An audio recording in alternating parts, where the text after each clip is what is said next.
जी बीबा मैनू जी आवाज आई नहीं, की गल सुनी नहीं मैनू। हाँ जी हेलो ओवर टू यू बीबा जी, स्टार्ट करो तुसी। अव्वल अल्लाह नूर उपाया कुदरत के सब बंदे, एक नूर ते सब जग उपजिया कौन भले कौ मंदे। हमेशा दी तरह भगत कबीर जी दे इस रूह ਨੂੰ ਸਰਸ਼ਾਰ ਕਰਨ ਵਾਲੇ ਬੋਲਾਂ ਦੇ ਨਾਲ ਅੱਜ ਦੀ ਮਨਜ਼ੂਰ ਇਜਾਜ਼ਤ ਵੀ ਸੰਗਤ ਦੀ 80ਵੀਂ 80th ਕੜੀ ਲੈ ਕੇ ਮੈਂ ਬੀਬਾ ਨਿੱਜਰ ਹਾਜ਼ਰ ਹੋਈ ਹਾਂ ਜੀ। ਆਪ ਸਭ ਦੇਸ਼ ਪ੍ਰਦੇਸ਼ ਵਿੱਚ ਬੈਠੇ ਪੰਜਾਬੀ ਪਿਆਰਿਆਂ ਨੂੰ ਜੀ ਆਇਆਂ ਨੂੰ। ਮਨਜ਼ੂਰ ਇਜਾਜ਼ ਅਦਬੀ ਸੰਗਤ ਪੰਜਾਬੀ ਮਹਿਲੂਆ ਯੂਨੀਵਰਸਿਟੀ ਦੀ ਛਤਰ ਛਾਵੇਂ ਚੱਲ ਰਹੀ ਹੈ। ਇਹ ਸੰਗਤ ਸਾਡੀ ਯਾਦਾਂ ਵਿੱਚ ਵਸਦੇ ਡਾਕਟਰ ਮਨਜ਼ੂਰ ਇਜਾਜ਼ ਸਾਹਿਬ ਨੇ ਸ਼ੁਰੂ ਕੀਤੀ ਸੀ ਤੇ ਹੁਣ ਇਸ ਦੀ ਬਾਗਡੋਰ as general secretary Samina Asma ji ਨੇ ਬਾਖੂਬੀ ਸੰਭਾਲੀ ਹੋਈ ਹੈ।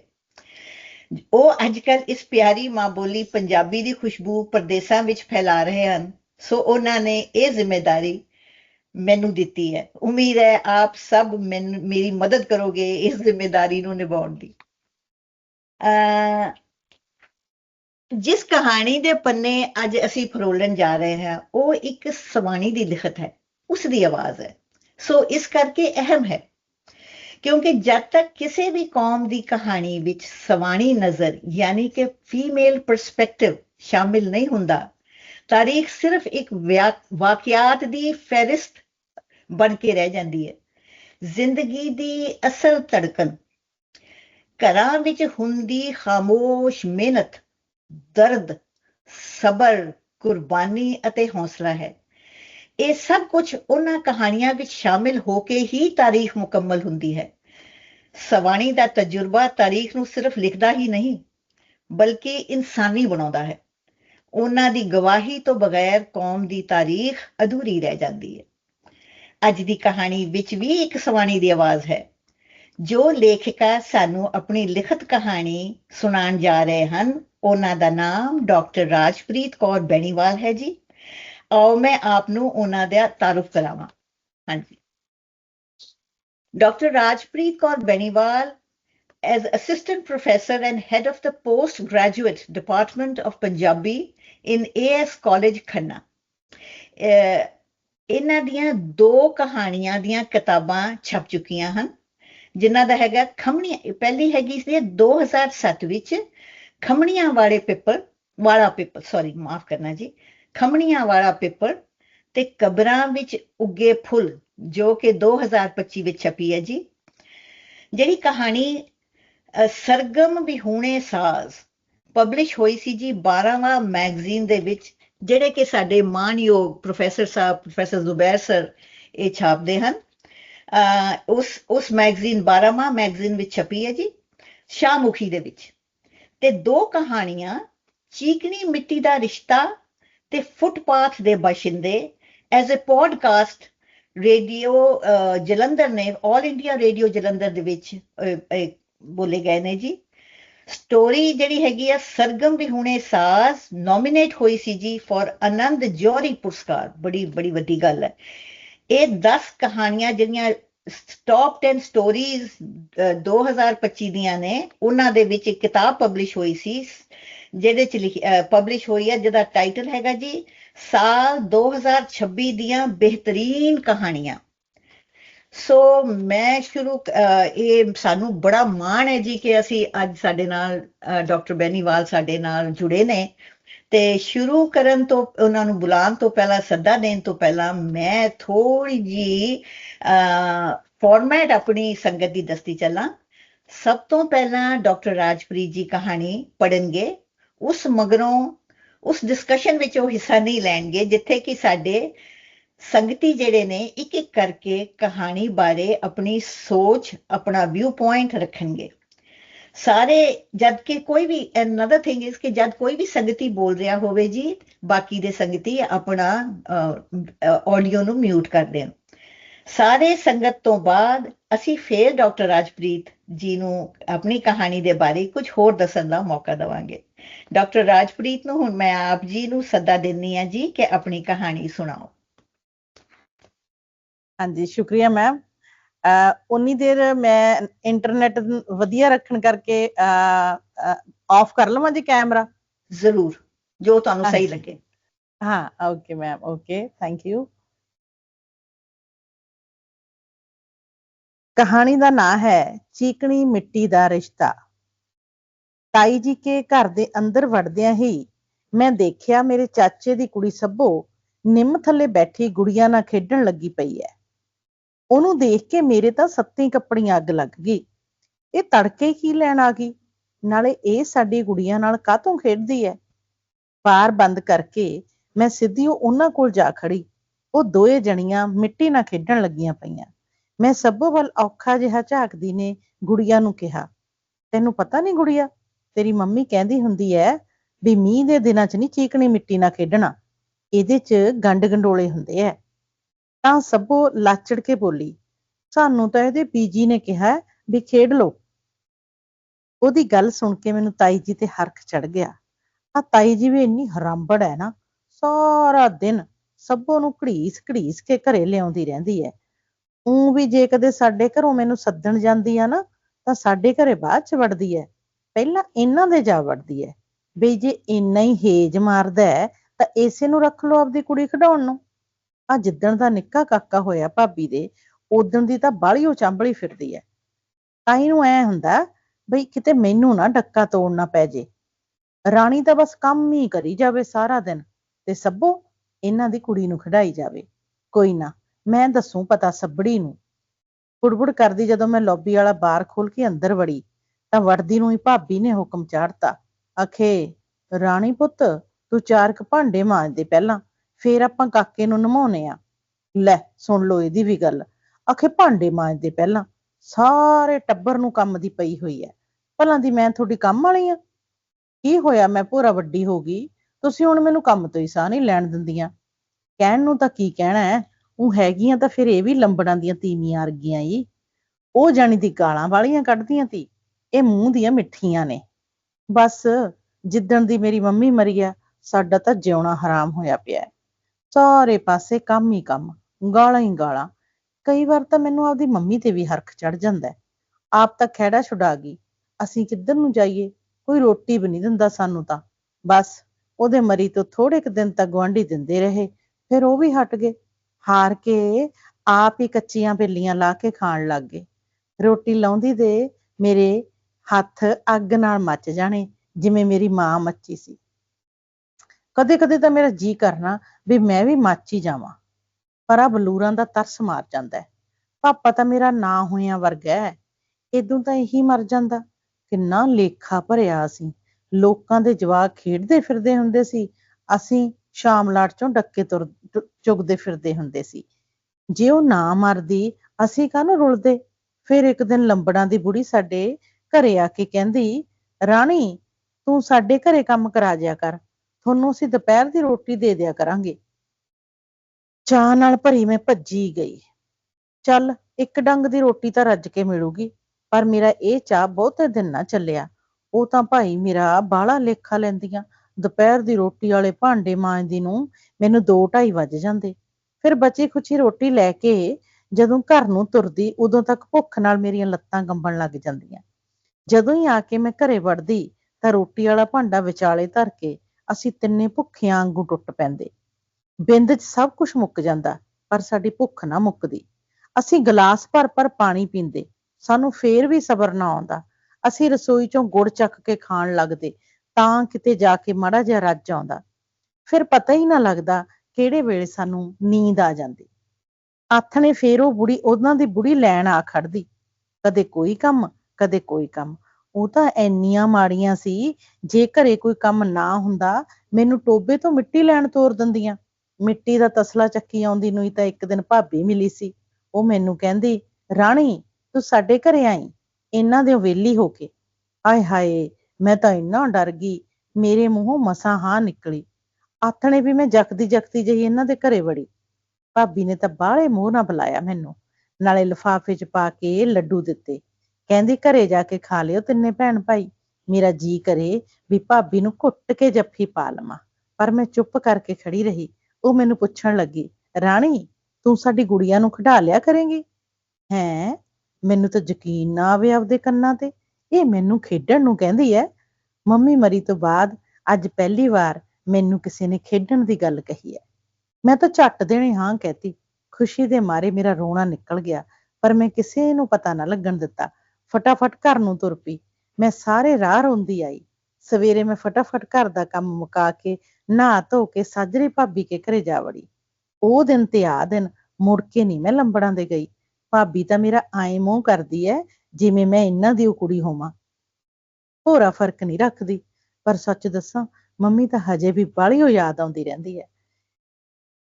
ਦਿਨ ਤਾਂ ਕੰਮਾਂ 'ਚ ਹੀ ਲੰਘ ਜਾਂਦਾ ਹੈ, ਪਰ ਰਾਤ ਨੂੰ ਔਖਾ ਲੱਗਦਾ ਹੈ ਜਦੋਂ ਸੌਣ ਵੇਲੇ ਭਿੰਦਾ ਰੋਣ ਲੱਗ ਜਾਂਦਾ ਹੈ ਵੀ ਮੈਂ ਤਾਂ ਆਪਦੀ ਮੰਮੀ ਨਾਲ ਸੌਣਾ। ਆਪਦੇ ਨਾਲ ਪਾ ਕੇ ਉਹਨੂੰ ਤਾਂ ਮੈਂ ਕਹਿ ਦਿੰਨੀ ਆ ਵੀ ਮੈਂ ਹੀ ਤੇਰੀ ਮੰਮੀ ਆ, ਤੂੰ ਮੇਰੇ ਨਾਲ ਸੌਂ ਜਾ, ਪਰ ਉਹਦੇ ਸੁੱਤੇ ਤੋਂ ਬਾਅਦ ਮੇਰਾ ਰੋਣਾ ਹੀ ਨਿਕਲ ਹੀ ਜਾਂਦਾ ਹੁੰਦਾ ਹੈ। ਇੱਕ ਆ ਸਾਡੀ ਨਿੱਕੀ ਨੂੰ ਦੇਖ ਦੇਖ ਮੇਰਾ ਦਿਮਾਗ ਖਰਾਬ ਹੁੰਦਾ ਰਹਿੰਦਾ ਹੈ। ਜਿੱਦਣ ਦੀ ਮੰਮੀ ਮਰੀ ਆ, ਇਹ ਤਾਂ ਜਾਣੀ ਕਮਲੀ ਜਿਹੀ ਉਹ ਹੋ ਗਈ। ਪੱਲਿਓ ਬੋਲਦੀ ਫਿਰੀ ਜਾਂਦੀ ਰਹਿੰਦੀ ਹੈ। ਕਦੇ ਕਦੇ ਬੈਠੀ ਐਂ ਗੱਲਾਂ ਕਰੂ ਜਿਵੇਂ ਮੰਮੀ ਇਹਦੇ ਕੋਲ ਬੈਠੀ ਹੋਵੇ। ਇੱਕ ਦਿਨ ਤਾਂ ਹੱਦ ਹੀ ਕਰਤੀ ਇਹਨੇ। ਜਦੋਂ ਮੈਂ ਭਾਬੀ ਕੇ ਘਰੋਂ ਆਈ ਤਾਂ ਇਹ ਮੰਮੀ ਦਾ ਝੱਗਾ ਪਾ ਕੇ ਭੁੰਜੇ ਸੁੱਤੀ ਪਈ। ਮੈਂ ਹਾਕਾਂ ਮਾਰ ਮਾਰ ਮਸਾਂ ਠਾਲੀ। ਉਹ ਉੱਠ ਕੇ ਪਤਾ ਮੈਨੂੰ ਕੀ ਕਹਿੰਦੀ, ਰਾਣੀ ਦੇਖੀ ਆ ਝੱਗੇ ਚੋਂ ਆਪਣੀ ਮੰਮੀ ਦਾ ਮੁਸ਼ਕ ਆਉਂਦਾ ਹੈ। ਉਹਦੀ ਗੱਲ ਸੁਣ ਕੇ ਮੇਰੀਆਂ ਅੱਖਾਂ ਭਰ ਆਈਆਂ। ਕੀ ਕਰਾਂ ਮੈਂ ਇਹਨਾਂ ਭੋਰਾ ਭਰ ਜਵਾਕਾਂ ਦਾ। ਇਹਨਾਂ ਨੂੰ ਮੰਮੀ ਬਿਨਾਂ ਸਬਰ ਨਹੀਂ ਆਉਂਦਾ ਵਿਚਾਰਿਆਂ ਨੂੰ। ਨਿੱਕੀ ਝੱਗੇ ਚੜ ਕੜ ਕੇ ਕਈ ਵਾਰ ਡਿੱਗੀ, ਪਰ ਇਹਨੇ ਲਾਹਿਆ ਨਾ। ਫਿਰ ਹਾਰ ਕੇ ਮੈਂ ਭਾਬੀ ਤੋਂ ਨਵੀਂ ਫਰਾਕ ਸਮਾਈ। ਉਹ ਪਾਉਣ ਦੇ ਬਹਾਨੇ ਕਈ ਦਿਨਾਂ ਬਾਅਦ ਮੈਂ ਇਹਦਾ ਝੱਗਾ ਲਾਹਿਆ। ਆ ਹੁਣ ਇਹਨੇ ਚੁੰਨੀ ਪਤਾ ਨਹੀਂ ਕਿੱਥੋਂ ਲੱਭ ਲਈ। ਕਦੇ ਉਹਦੇ 'ਚ ਮੂੰਹ ਸਿਰ ਲਪੇਟ ਕੇ ਪੈ ਜਾਂਦੀ ਆ, ਕਦੇ ਇਹਨੂੰ ਆਪਦੇ ਥੱਲੇ ਵਿਛਾ ਕੇ ਸੌਂ ਜਾਂਦੀ ਹੈ। ਰਾਤ ਨੂੰ ਭਿੰਦਾ ਰੋਣ ਬਹਿ ਜਾਂਦਾ ਵੀ ਮੈਂ ਵੀ ਲੈਣੀ ਹੈ ਇਹ ਚੁੰਨੀ, ਇਹ ਮੇਰੀ ਮੰਮੀ ਦੀ ਚੁੰਨੀ ਹੈ। ਹਾਰ ਕੇ ਭਾਬੀ ਨੂੰ ਕਿਹਾ ਵੀ ਮੈਨੂੰ ਨਾ ਇੱਕ ਚਾਦਰ ਲਿਆ ਕੇ ਦੇ। ਉਹਦੇ ਤੇ ਇੱਕ ਵੱਡੀ ਸਾਰੀ ਫੋਟੋ ਕੱਢ ਲੈਣੀ ਆ ਆਪਦੀ ਮੰਮੀ ਵਰਗੀ। ਰਾਤ ਨੂੰ ਬੈੱਡ ਤੇ ਵਿਛਾ ਕੇ ਤਿੰਨੇ ਭੈਣ ਭਾਈ ਕੁੰਗੜ ਕੇ ਪੈ ਜਿਆ ਕਰਾਂਗੇ ਉਹਦੇ 'ਚ। ਇਹ ਗੱਲਾਂ ਸੋਚਦੀ ਦਾ ਮੇਰਾ ਫੇਰ ਰੋਣ ਨਿਕਲ ਗਿਆ। ਉਹ ਤਾਂ ਭਾਬੀ ਦੇ ਬੋਲ ਨਾਲ ਮਨ ਸੰਭਲ ਗਿਆ। ਰਾਣੀ ਭਾਂਡਿਆਂ ਦਾ ਖੜਕਾ ਨਾ ਕਰ, ਕਾਕਾ ਸੌਂ ਗਿਆ। ਅੱਛਾ ਭਾਬੀ ਜੀ, ਕਹਿ ਕੇ ਮੈਂ ਆਪਦੀਆਂ ਅੱਖਾਂ ਪੂੰਝ ਕੇ ਹੌਲੀ ਹੌਲੀ ਭਾਂਡੇ ਮਾਂਜਣ ਲੱਗੀ। ਜਦੋਂ ਮੈਂ ਬਾਰੀ ਵਿੱਚ ਦੀ ਬਾਹਰ ਨੂੰ ਝਾਕੀ ਤਾਂ ਮੈਨੂੰ ਫੇਰ ਤੱਤ ਚੜ ਗਿਆ। ਇੰਨੀ ਹਰਾਂਬੜ ਆ ਸੱਭੜੀ। ਆ ਹੁਣ ਨੰਬਰ ਬਣਾਉਣ ਦੀ ਮਾਰੀ ਨਾ ਸਾਡੀ ਗੁੜੀਆਂ ਨੂੰ ਮੋਢਿਆਂ ਤੇ ਚੱਕੀ ਫਿਰਦੀ ਐ। ਭਲਾਂ ਦੀ ਪੁੱਛਣ ਵਾਲਾ ਹੋਵੇ ਇਹਨੂੰ ਵੀ ਧੱਖ ਜਿਹੀ ਤਾਂ ਤੂੰ ਹੈਗੀ ਐ ਤੇ ਰੀਸਾਂ ਕਰਦੀਆਂ ਮੇਰੀਆਂ। ਊਈ ਨਾ ਕਿਤੇ ਤੂੰ ਹਤੜਾ ਕੇ ਬਹਿ ਜੀ। ਕੋਈ ਨਾ ਚਾਮਲ ਲੈ ਜਿੰਨਾ ਚਾਮ ਲਿਆ ਜਾਂਦਾ। ਜੇ ਗੋਡਿਆਂ ਹੇਠ ਦੇ ਕੇ ਨਾ ਵੱਢੀ ਤਾਂ ਮੇਰਾ ਨਾਂ ਵੀ ਰਾਣੀ ਨਹੀਂ। ਆ ਗੁੜੀਆ ਵੀ ਸਾਡੀ ਖੇਡ ਖੇਡ ਨਹੀਂ ਰੱਜਦੀ। ਬਿੰਦਕ ਨੂੰ ਹਲਟੀ ਤੇ ਜਾ ਵੜੂ ਤਾਇਆ ਜੀ ਨਾਲ। ਉੱਥੇ ਮੇਰੇ ਪਾਪੇ ਨਾਲ ਕਮਲ ਕੁੱਟੀ ਜਾਊ ਬੈਠੀ। ਉਹ ਆਖੂ ਤੇਰਾ ਮਾਮਾ ਕਾਲਾ ਤੇ ਇਹ ਉਹਨੂੰ ਕਹੂ ਤੂੰ ਕਾਲਾ ਭੂਤ। ਮੈਂ ਤਾਂ ਕਹਿਨੀ ਉਹ ਭੂਤ ਨਹੀਂ ਰਾਖਸ਼ ਆ ਰਾਖਸ਼, ਜਿਹਨੇ ਮੇਰੀ ਮੰਮੀ ਖਾ ਲਈ। ਹਾਏ ਕਿੰਨਾ ਪਿਆਰ ਕਰਦੀ ਸੀ ਸਾਨੂੰ, ਕੰਮ ਵੀ ਇੰਨਾ ਕਰਦੀ ਰਹੇ ਰੱਬ ਦਾ ਨਾਂ। ਉਹ ਚੁੱਲ੍ਹਾ ਚੌਂਕਾ ਇੰਨਾ ਸੋਹਣਾ ਬਣਾਉਂਦੀ ਵੀ ਸਾਰੇ ਪਿੰਡ ਦੀਆਂ ਬੁੜੀਆਂ ਉਹਦੇ ਮਗਰ ਮਗਰ ਫਿਰਦੀਆਂ। ਅਗਲੀ ਸਾਡੇ ਬਾਰ ਮੂਹਰੇ ਆ ਕੇ ਆਖਦੀ, ਕੁੜੇ ਜੀਤੋ ਸਾਡੇ ਚੁੱਲ੍ਹੇ ਨੂੰ ਮਿੱਟੀ ਤਾਂ ਲਾ ਕੇ ਆਈ, ਬਾਹਲਾ ਹੀ ਖਰਾਬ ਹੋਇਆ ਪਿਆ। ਅੰਮਾ ਜੀ ਮਿੱਟੀ ਲਿਆਂਦੀ ਪਈ ਆ? ਮੰਮੀ ਅਗਲੀ ਦੇ ਪੈਰੀਂ ਹੱਥ ਲਾਉਂਦੀ ਪੁੱਛਦੀ। ਲੈ ਤੇਰੇ ਵਰਗੀ ਮਿੱਟੀ ਕਿੱਥੇ ਲਿਆ ਹੁੰਦੀ ਆ ਸਾਤੋਂ, ਤੂੰ ਆਪੇ ਭਰ ਲਿਆ ਕੁੜੇ ਤਸਲਾ। ਮੇਰੀ ਮੰਮੀ ਚਾਹ ਨਾਲ ਭਰੀ ਆਪਦਾ ਹੱਥਲਾ ਕੰਮ ਉੱਥੇ ਹੀ ਛੱਡ ਕੇ ਤਸਲਾ ਖੁਰਪੀ ਚੱਕ ਕੇ ਟੋਭੇ ਨੂੰ ਹੋ ਤੁਰਦੀ ਤੇ ਉਹਦੇ ਮਗਰੇ ਮੈਂ ਵੀ ਉਹਦੀ ਪੈਰ 'ਚ ਪੈਰ ਧਰਦੀ ਤੁਰੀ ਜਾਂਦੀ। ਤਾਈ ਦਾ ਗੁੱਸੇ ਭਰਿਆ ਬੋਲ ਸੁਣ ਕੇ ਮੈਂ ਆਪਦੀ ਮੰਮੀ ਨਾਲ ਤੁਰੀ ਜਾਂਦੀ ਮੁੜ ਆਈ। ਰਾਣੀ ਅਜੇ ਮਾਂਜ ਨਹੀਂ ਹੋਏ ਭਾਂਡੇ? ਮੈਂ ਬਿਨਾਂ ਕੋਈ ਜਵਾਬ ਦਿੱਤੇ ਉਵੇਂ ਮੱਚੀ ਮਚਾਈ ਨੇ ਭਾਂਡੇ ਧੋਤੇ, ਸੈਲਫ ਸਾਫ਼ ਕੀਤੀ ਤੇ ਬਾਹਰ ਆ ਗਈ। ਇੱਧਰ ਤਾਈ ਰਾਮ ਨਾਲ ਬੈਠੀ ਸੱਭੋ ਤੇ ਗੁੜੀਆਂ ਨੂੰ ਪੱਖੇ ਨਾਲ ਝੱਲ ਮਾਰਨ ਲੱਗੀ ਪਈ ਆ। ਤਾਂ ਕਿੰਨੀ ਸੇਵਾ ਹੁੰਦੀ ਆ ਸੱਭੜੀ ਦੀ। ਜੀ ਕਰਦਾ ਜੂੰਡਿਆਂ ਤੋਂ ਫੜ ਕੇ ਬਾਹਰ ਮਾਰਾਂ। ਉਹਦੇ ਵੱਲ ਕੌੜਾ ਕੌੜਾ ਝਾਕਦੀ ਨੇ ਮੈਂ ਬਾਹਰਲੇ ਬਾਰ ਦਾ ਕੁੰਡਾ ਖੋਲਦੀ ਨੇ ਕਿਹਾ, ਤਾਈ ਜੀ ਮੈਂ ਘਰੇ ਜਾ ਕੇ ਆਈ ਮਾੜਾ ਜਿਹਾ, ਤੇ ਬਿਨਾਂ ਕੋਈ ਉੱਤਰ ਜਵਾਬ ਉਡੀਕ ਕੇ ਮੈਂ ਘਰ ਨੂੰ ਤੁਰ ਪਈ। ਆਏ ਹਾਏ ਕਿੰਨੀ ਗਰਮੀ ਹੋਈ ਪਈ ਆ, ਬਾਹਲੀ ਤਿੱਖੀ ਧੁੱਪ ਹੈ, ਕਿਧਰੇ ਬੱਦਲ ਵੀ ਨਹੀਂ ਦੀਂਦਾ। ਆ ਭਾਦੋਂ ਦਾ ਮਹੀਨਾ ਤਾਂ ਚੰਦਰਾ ਬਾਹਲਾ ਮਾੜਾ ਹੁੰਦਾ ਹੈ। ਗਰਮੀ ਗਰਮੀ ਹੋਈ ਮੈਂ ਤਾਈ ਕਿਆਂ ਵਾਲੀ ਬੀਹੀ ਦਾ ਮੋੜ ਮੁੜ ਕੇ ਛਾਵੇਂ ਛਾਵੇਂ ਤੁਰਦੀ ਆਪਦੇ ਦਰਾਂ ਮੂਹਰੇ ਜਾ ਖੜੀ। ਮਲਕ ਦੇ ਨੇ ਕੁੰਡਾ ਖੋਲਿਆ ਤੇ ਨਲਕੇ ਕੋਲੋਂ ਤਸਲਾ ਚੱਕ ਕੇ ਉਨੀ ਪੈਰੀ ਮਗਰ ਮੁੜ ਪਈ। ਦੇਖੀ ਗਰਮੀ ਕਰਕੇ ਕਿਵੇਂ ਸੁੰਨ ਪਸਰੀ ਪਈ ਹੈ। ਅੱਜ ਤਾਂ ਹਲਟੀ ਤੇ ਵੀ ਨਹੀਂ ਕੋਈ ਦੀਂਦਾ, ਕਿਤੇ ਪਾਪਾ ਨਾ ਇੱਥੇ ਬੈਠਾ ਦਾਰੂ ਪੀਂਦਾ ਹੋਵੇ। ਕਈ ਦਿਨ ਹੋ ਗਏ ਦਿਨ ਰਾਤ ਹੀ ਚੱਲਿਆ ਪਿਆ। ਇਹਨੇ ਅੱਡ ਖਾ ਲਿਆ ਸਾਨੂੰ। ਜਦੋਂ ਬੋਰ ਕਰਾਈ ਦੇ 4 ਪੈਸੇ ਵੱਟ ਲੈਂਦਾ ਹੈ, ਫੇਰ ਇਹਦਾ ਆਹੀ ਕੁਛ ਰਹਿੰਦਾ ਹੈ। ਮੈਂ ਸੋਚਦੀ ਹੁੰਨੀ ਐ ਵੀ ਏਦੋਂ ਤਾਂ ਇਹੀ ਮਰ ਜਾਂਦਾ। ਭੋਰਾ ਫਿਕਰ ਨਹੀਂ ਇਹਨੂੰ ਸਾਡਾ। ਸਗੋਂ ਜਿੰਨਾ ਚਿਰ ਇਹ ਘਰੇ ਨਹੀਂ ਵੜਦਾ, ਓਨਾ ਚਿਰ ਨਿੱਕੀ ਇਹਦੇ ਮਗਰੇ ਤੁਰੀ ਫਿਰਦੀ ਆ। ਇਹ ਜਿੱਥੇ ਬੈਠਾ ਸ਼ਰਾਬ ਪੀਂਦਾ ਹੋਊ, ਉੱਥੇ ਹੀ ਨੇੜੇ ਤੇੜੇ ਲੁੱਕ ਕੇ ਖੜੀ ਰਹੂ, ਇਹ ਤੋਂ ਚੋਰੀ। ਫਿਰ ਜਦ ਇਹ ਘਰ ਨੂੰ ਤੁਰ ਪੈਂਦਾ ਹੈ, ਤਾਂ ਮਗਰ ਮਗਰ ਤੁਰ ਪੈਂਦੀ ਹੈ। ਘਰੇ ਆ ਕੇ ਮੰਜੇ ਤੇ ਪਈ ਦੀਆਂ ਕਦੇ ਚੱਪਲਾਂ ਲਾਹੂ, ਕਦੇ ਉਹਦੇ ਤੇ ਕੱਪੜਾ ਦਿੰਦੀ ਫਿਰੂ, ਕਦੇ ਉਹਦਾ ਲਿਬੜਿਆ ਮੂੰਹ ਸਾਫ਼ ਕਰਨ ਲੱਗ ਜਾਂਦੀ ਹੈ। ਤੁਰੀ ਜਾਂਦੀ ਮੈਂ ਟੇਢੀ ਜਿਹੀ ਅੱਖ ਨਾਲ ਦਰਵਾਜ਼ੇ ਦੇ ਅੰਦਰ ਨੂੰ ਝਾਕੀ। ਪਾਪਾ ਤਾਂ ਕਿਧਰੇ ਨਹੀਂ ਦੀਂਦਾ। ਦੇਵਤਾਇਆ ਮੰਜੀ ਡਾਹੀ ਪਿਆ। ਡਰਦੀ ਡਰਦੀ ਮੈਂ ਬਾਬੇ ਸ਼ਹੀਦਾਂ ਵਾਲੇ ਪਾਸੇ ਨੂੰ ਦੀ ਮੁੜਦੀ ਕੱਚੀ ਬੀਹੀ ਤੋਂ ਟੋਭੇ ਵੱਲ ਨੂੰ ਹੋ ਤੁਰੀ। ਹਾਏ ਹਾਏ, ਕਿਵੇਂ ਘਾਹ ਉੱਗਿਆ ਪਿਆ। ਤਾਂ ਹੀ ਭਾਬੀ ਜੀ ਇਸ ਰੁੱਤੇ ਆਉਣ ਨਹੀਂ ਦਿੰਦੇ ਇੱਧਰ। ਟੋਭਾ ਵੀ ਹੁਣ ਤਾਂ ਬਾਹਲਾ ਹੀ ਡੂੰਘਾ ਹੋ ਗਿਆ। ਜੈ ਵੱਡੇ ਸਰਪੰਚ ਨੇ ਮਿੱਟੀ ਚਕਾ ਚਕਾ ਕੇ ਖੂਹ ਬਣਾਇਆ ਪਿਆ। ਹੁਣ ਖੜ ਜਾਓ, ਪਹਿਲਾਂ ਚੱਪਲਾਂ ਲਾ ਕੇ ਸਲਵਾਰ ਦੀਆਂ ਮੂਹਰੀਆਂ ਚੜਾ ਲਵਾਂ, ਹੋਰੇ ਕਿਤੇ ਚੱਪਲਾਂ ਨਾਲ ਤਿਲਕ ਧਰਮ ਦੇ ਕੇ ਟੋਭੇ 'ਚ ਜਾ ਪਵਾਂ। ਇੱਥੋਂ ਤਾਂ ਕਿਸੇ ਨੇ ਕੱਢਣਾ ਵੀ ਨਹੀਂ ਭਾਈ। ਊਂ ਤਾਂ ਮੈਂ ਕਮਲ ਹੀ ਕੁੱਟ ਲਿਆ ਸਿਖਰ ਦੁਪਹਿਰੇ ਆ ਕੇ। ਨਾਲੇ ਗੱਲਾਂ ਕਰਦੇ ਹੁੰਦੇ ਐ ਵੀ ਇਹ ਵੇਲੇ ਭੂਤਾਂ ਨੱਚਦੀਆਂ ਨੇ ਉਹ ਸਾਹਮਣੇ ਵਾਲੇ ਪਿੱਪਲ ਤੇ। ਨਾ ਭਾਈ, ਮੈਂ ਤਾਂ ਝਾਕਣਾ ਹੀ ਨਹੀਂ ਉਧਰ ਨੂੰ। ਮੇਰੀਆਂ ਤਾਂ ਡਰਦੀ ਦੀਆਂ ਲੱਤਾਂ ਕੰਬੀ ਜਾਂਦੀਆਂ ਨੇ। ਜੱਕਾਂ ਤੱਕਾ ਕਰਦੀ ਮੈਂ ਹੌਲੀ ਹੌਲੀ ਉਧਰ ਨੂੰ ਪੈਰ ਧਰਨ ਲੱਗੀ, ਜਿੱਧਰੋਂ ਮੇਰੀ ਮੰਮੀ ਰੇਸ਼ਮ ਵਰਗੀ ਕੂਲੀ ਮਿੱਟੀ ਕੱਢਦੀ ਹੁੰਦੀ ਸੀ। ਉਹ ਤਸਲੇ ਨੂੰ ਆਪਦੇ ਬਰਾਬਰ ਧਰ ਲੈਂਦੀ ਤੇ ਖੁਰਪੇ ਨਾਲ ਉੱਪਰਲੀ ਮਿੱਟੀ ਪਰੇ ਹਟਾ ਦਿੰਦੀ। ਜਦੋਂ ਡੂੰਘਾ ਪੱਟ ਕੇ ਚੀਕਣੀ ਮਿੱਟੀ ਤਸਲੇ 'ਚ ਭਰਨ ਲੱਗਦੀ, ਤਾਂ ਆਪੇ ਬੋਲਣ ਲੱਗਦੀ, ਜਿੱਤ ਵਰਗੀ ਮਿੱਟੀ ਕਿਹਨੇ ਕੱਢ ਲੈਣੀ ਆ ਟੋਭੇ 'ਚੋਂ। ਨਾ ਜੇ ਭਲਾ ਮੈਨੂੰ ਕੁਛ ਹੋ ਜੇ ਤਾਂ ਅੱਧੇ ਪਿੰਡ ਦੇ ਚੁੱਲ੍ਹੇ ਤਪਣੋਂ ਹਟ ਜਾਣ। ਉਹਦੀ ਗੱਲ ਸੱਚੀ ਨਿਕਲੀ। ਜਿਸ ਰਾਹ ਤੋਂ ਮਰੀ ਸੀ ਤਾਂ ਸਾਡੇ ਪਿੰਡ ਰੋਟੀ ਨਹੀਂ ਸੀ ਪੱਕੀ। ਚੰਗੀ ਭਲੀ ਆਈ ਸੀ ਸਰਪੰਚਾਂ ਦੇ ਘਰੋਂ, ਉਹਨਾਂ ਦੇ ਛੋਟੇ ਮੁੰਡੇ ਦਾ ਵਿਆਹ ਸੀ। ਉੱਥੇ ਕੰਮ ਕਰਦੀ ਕਰਦੀ ਉਹ ਸਾਨੂੰ ਰੋਟੀ ਦੇਣ ਆ ਗਈ। ਜਦੋਂ ਉਹਨੇ ਮਟਰ ਪਨੀਰ ਵਾਲਾ ਡੋਲੂ ਧਰ ਕੇ ਰੋਟੀਆਂ ਤੇ ਜਲੇਬੀਆਂ ਵਾਲੀ ਥਾਲੀ ਚੌਂਕੇ 'ਚ ਧਰੀ, ਤਾਂ ਅਸੀਂ ਤਿੰਨੇ ਜਾਣੇ ਜਲੇਬੀਆਂ ਨੂੰ ਟੁੱਟ ਕੇ ਪੈ ਗਏ। ਅਸੀਂ ਤਾਂ ਜਲੇਬੀ ਦੀ ਅਜੇ ਪਹਿਲੀ ਦੰਦੀ ਵੱਢੀ ਸੀ, ਉਧਰੋਂ ਮੇਰੇ ਭਾਪੇ ਨੇ ਆ ਕੇ ਥਾਲੀ 'ਚ ਇੰਨੀ ਜ਼ੋਰ ਦੀ ਲੱਤ ਮਾਰੀ ਵੀ ਸਭ ਕੁਝ ਵਿਹੜੇ 'ਚ ਖਿੰਡ ਗਿਆ। ਮੁੜ ਕੇ ਉੱਥੇ ਹੀ ਮੇਰੀ ਮੰਮੀ ਨੂੰ ਲੱਤਾਂ ਨਾਲ ਭੰਨਣ ਲੱਗਿਆ। ਅਸੀਂ ਚੀਕਾਂ ਮਾਰਦੇ ਅੰਦਰ ਨੂੰ ਭੱਜ ਲਏ। ਭਾਪੇ ਦਾ ਇਹ ਰੋਜ਼ ਦਾ ਕੰਮ ਸੀ। ਜਦੋਂ ਮੰਮੀ ਨੂੰ ਕੁੱਟਦਾ, ਮੈਂ ਬਾਹਰ ਨੂੰ ਭੱਜ ਜਾਂਦੀ। ਮੈਥੋਂ ਮੰਮੀ ਦੀਆਂ ਚੀਕਾਂ ਨਾ ਸੁਣ ਹੁੰਦੀਆਂ। ਮੈਂ ਆਪਦੇ ਕੰਨਾਂ ਤੇ ਹੱਥ ਧਰੀ ਉੱਥੇ ਤੱਕ ਭੱਜੀ ਜਾਂਦੀ, ਜਿੱਥੇ ਤੱਕ ਚੀਕਾਂ ਸੁਣਨੀਆਂ ਬੰਦ ਨਾ ਹੋ ਜਾਂਦੀਆਂ। ਉੱਥੇ ਕਿਸੇ ਘਰ ਦੇ ਕੋਲੇ ਨਾਲ ਲੱਗ ਕੇ ਖੜੀ ਰਹਿੰਦੀ। ਮੈਨੂੰ ਘਰੇ ਆਉਣ ਤੋਂ ਡਰ ਲੱਗਦਾ, ਪਰ ਜਦੋਂ ਡੂੰਘਾ ਹਨੇਰਾ ਪੈ ਜਾਂਦਾ, ਫੇਰ ਬਾਹਰੋਂ ਵੀ ਭੈ ਆਉਂਦਾ। ਪਰ ਅੱਜ ਮੈਂ ਅੰਦਰ ਬੈਠੀ ਆਪਦੀ ਮਾਂ ਦੀਆਂ ਚੀਕਾਂ ਸੁਣ ਰਹੀ ਸੀ। ਥੋੜੇ ਚਿਰ ਬਾਅਦ ਜਦੋਂ ਕੁੱਟ ਕਟਾਪਾ ਬੰਦ ਹੋਇਆ, ਤਾਂ ਮੈਂ ਚਗਾਠ ਦੇ ਓਹਲਿਓਂ ਸਿਰ ਬਾਹਰ ਕੱਢ ਕੇ ਦੇਖਿਆ, ਪਾਪਾ ਮੰਜੇ ਤੇ ਹਫਿਆ ਬੈਠਾ ਅਜੇ ਵੀ ਮੰਮੀ ਨੂੰ ਗਾਲਾਂ ਕੱਢੀ ਜਾਂਦਾ ਸੀ। ਅਸੀਂ ਉਵੇਂ ਜਿਵੇਂ ਆਪਦੀਆਂ ਮੁੱਠੀਆਂ 'ਚ ਜਲੇਬੀਆਂ ਘੁੱਟੀ ਜਦੋਂ ਬਾਹਰ ਨਿਕਲਣ ਲੱਗੇ, ਤਾਂ ਸਾਡੇ ਚੁੱਲ੍ਹੇ ਚੌਂਕੇ ਵਾਲੇ ਓਟੇ ਓਹਲਿਓਂ ਲੱਕੜ ਵਾਂਗੂ ਮੱਚਦੀ ਕੋਈ ਚੀਜ਼ ਦਿਸੀ। ਉਹਦੀਆਂ ਚੀਕਾਂ ਸੁਣ ਕੇ ਮੈਨੂੰ ਖਾਸੇ ਚਿਰ ਬਾਅਦ ਪਤਾ ਲੱਗਿਆ, ਇਹ ਤਾਂ ਮੇਰੀ ਮੰਮੀ ਨੂੰ ਅੱਗ ਲੱਗੀ ਪਈ ਹੈ। ਮੈਂ ਤਾਂ ਸੁੰਨ ਹੋ ਗਈ। ਮੈਨੂੰ ਤਾਂ ਜਮਾਂ ਪਤਾ ਨਾ ਲੱਗੇ ਬਈ ਮੈਂ ਕੀ ਕਰਾਂ। ਮੇਰੇ ਮੂੰਹੋਂ ਕੋਈ ਬੋਲ ਨਾ ਨਿਕਲਿਆ। ਹੌਲੀ ਹੌਲੀ ਮੰਮੀ ਦਾ ਬੋਲ ਵੀ ਬੰਦ ਹੋ ਗਿਆ ਤੇ ਸ਼ਾਇਦ ਸਾਹ ਵੀ। ਉਹ ਧੜੱਮ ਦੇਣੇ ਵਿਹੜੇ ਦੇ ਵਿਚਾਲੇ ਡਿੱਗ ਪਈ। ਮੇਰਾ ਪਾਪਾ ਦਹਾਈਆਂ ਪਾਉਂਦਾ ਬਾਹਰ ਨੂੰ ਭੱਜ ਗਿਆ। ਉਹਦਾ ਰੌਲਾ ਸੁਣ ਕੇ ਲੋਕ ਸਾਡੇ ਅੰਦਰ ਆ ਗਏ। ਦਲੀਪ ਕੌਰ ਬੇਬੇ ਖੁੰਡੀ ਦੇ ਸਹਾਰੇ ਨਾਲ ਦਹਾਈਆਂ ਪਾਉਂਦੀ ਤੁਰੀ ਆਉਂਦੀ ਮੇਰੇ ਪਾਪੇ ਨੂੰ ਗਾਲਾਂ ਕੱਢ ਰਹੀ ਸੀ। ਮਾਰਤੀ ਵੇ ਲੋਕੋ, ਆ ਪਾਪੀ ਨੇ ਰਣਜੀਤ ਕੌਰ ਮਾਰਤੀ। ਕੋਈ ਡਾਕਦਾਰ ਨੂੰ ਸੱਦ ਕੇ ਤਾਂ ਲਿਆਓ। ਪਰ ਕਿਸੇ ਨੇ ਡਾਕਟਰ ਨਾ ਸੱਦਿਆ। ਬਸ ਅੰਦਰੋਂ ਖੇਸ ਲਿਆ ਕੇ ਮੇਰੀ ਮੰਮੀ ਦੇ ਉੱਤੇ ਦੇਤਾ। ਉਹ ਵਿਹੜੇ ਦੇ ਵਿਚਾਲੇ ਸ਼ਾਂਤ ਪਈ ਸੀ, ਜਿਵੇਂ ਸੁੱਤੀ ਪਈ ਹੋਵੇ। ਮੇਰੇ ਨਾਲ ਲੱਗਿਆ ਬੈਠਾ ਭਿੰਦਾ ਕਹਿੰਦਾ, ਰਾਣੀ ਆਪਣੀ ਮੰਮੀ ਭੁੰਜਈ ਕਾਹਤੇ ਸੌਂਦੀ। ਉਹਦੀ ਗੱਲ ਸੁਣ ਕੇ ਮੈਥੋਂ ਬੋਲ ਨਾ ਹੋਇਆ। ਸਾਡੇ ਘਰ 'ਚ ਬੰਦਿਆਂ ਦਾ ਰੌਲਾ ਪੈ ਰਿਹਾ ਸੀ। ਅਸੀਂ ਤਿੰਨੇ ਭੈਣ ਭਾਈ ਆਪਦੇ ਹੀ ਘਰ 'ਚ ਓਪਰਿਆਂ ਵਾਂਗੂ ਬੈਠੇ ਬਿਟਰ ਬਿਟਰ ਝਾਕ ਰਹੇ ਸੀ। ਵਿਹੜੇ 'ਚ ਖਿੰਡੀਆਂ ਪਈਆਂ ਜਲੇਬੀਆਂ ਦੇਖ ਕੇ ਭਿੰਦੇ ਦਾ ਮਨ ਲਲਚਾਉਣ ਲੱਗਿਆ। ਜਦੋਂ ਉਹ ਤੋਂ ਨਾ ਹੀ ਰਹਿ ਹੋਇਆ, ਮੇਰੇ ਨੇੜੇ ਨੂੰ ਹੋ ਕੇ ਕਹਿੰਦਾ, ਰਾਣੀ ਮੈਨੂੰ ਭੁੱਖ ਲੱਦੀ ਪਈ ਆ, ਉਹ ਜਲੇਬੀ ਤੱਕ ਲਿਆਵਾਂ।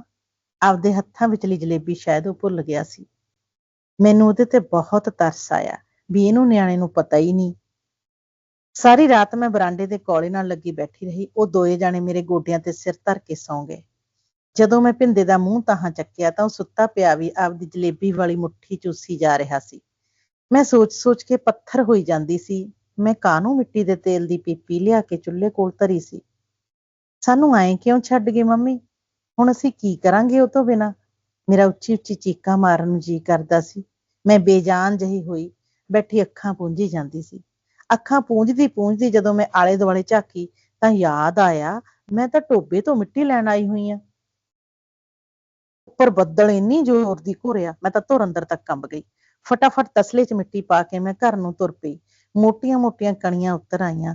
ਸਾਰੇ ਰਾਹ ਮੀਂਹ ਵਿੱਚ ਭਿੱਜਦੀ, ਅੱਖਾਂ ਪੂੰਝਦੀ ਮੈਂ ਬਾਬੇ ਸ਼ਹੀਦਾਂ ਵਾਲੇ ਟੱਪ ਹੇਠ ਆ ਖੜੀ।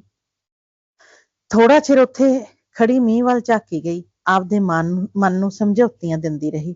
ਚੱਲ ਉਹ ਜਾਣੇ, ਜੇ ਮੰਮੀ ਛੱਡ ਕੇ ਚਲੇਗੀ, ਆ ਭਾਬੀ ਤਾਂ ਬਥੇਰਾ ਮੋਹ ਕਰਦੀ ਐ।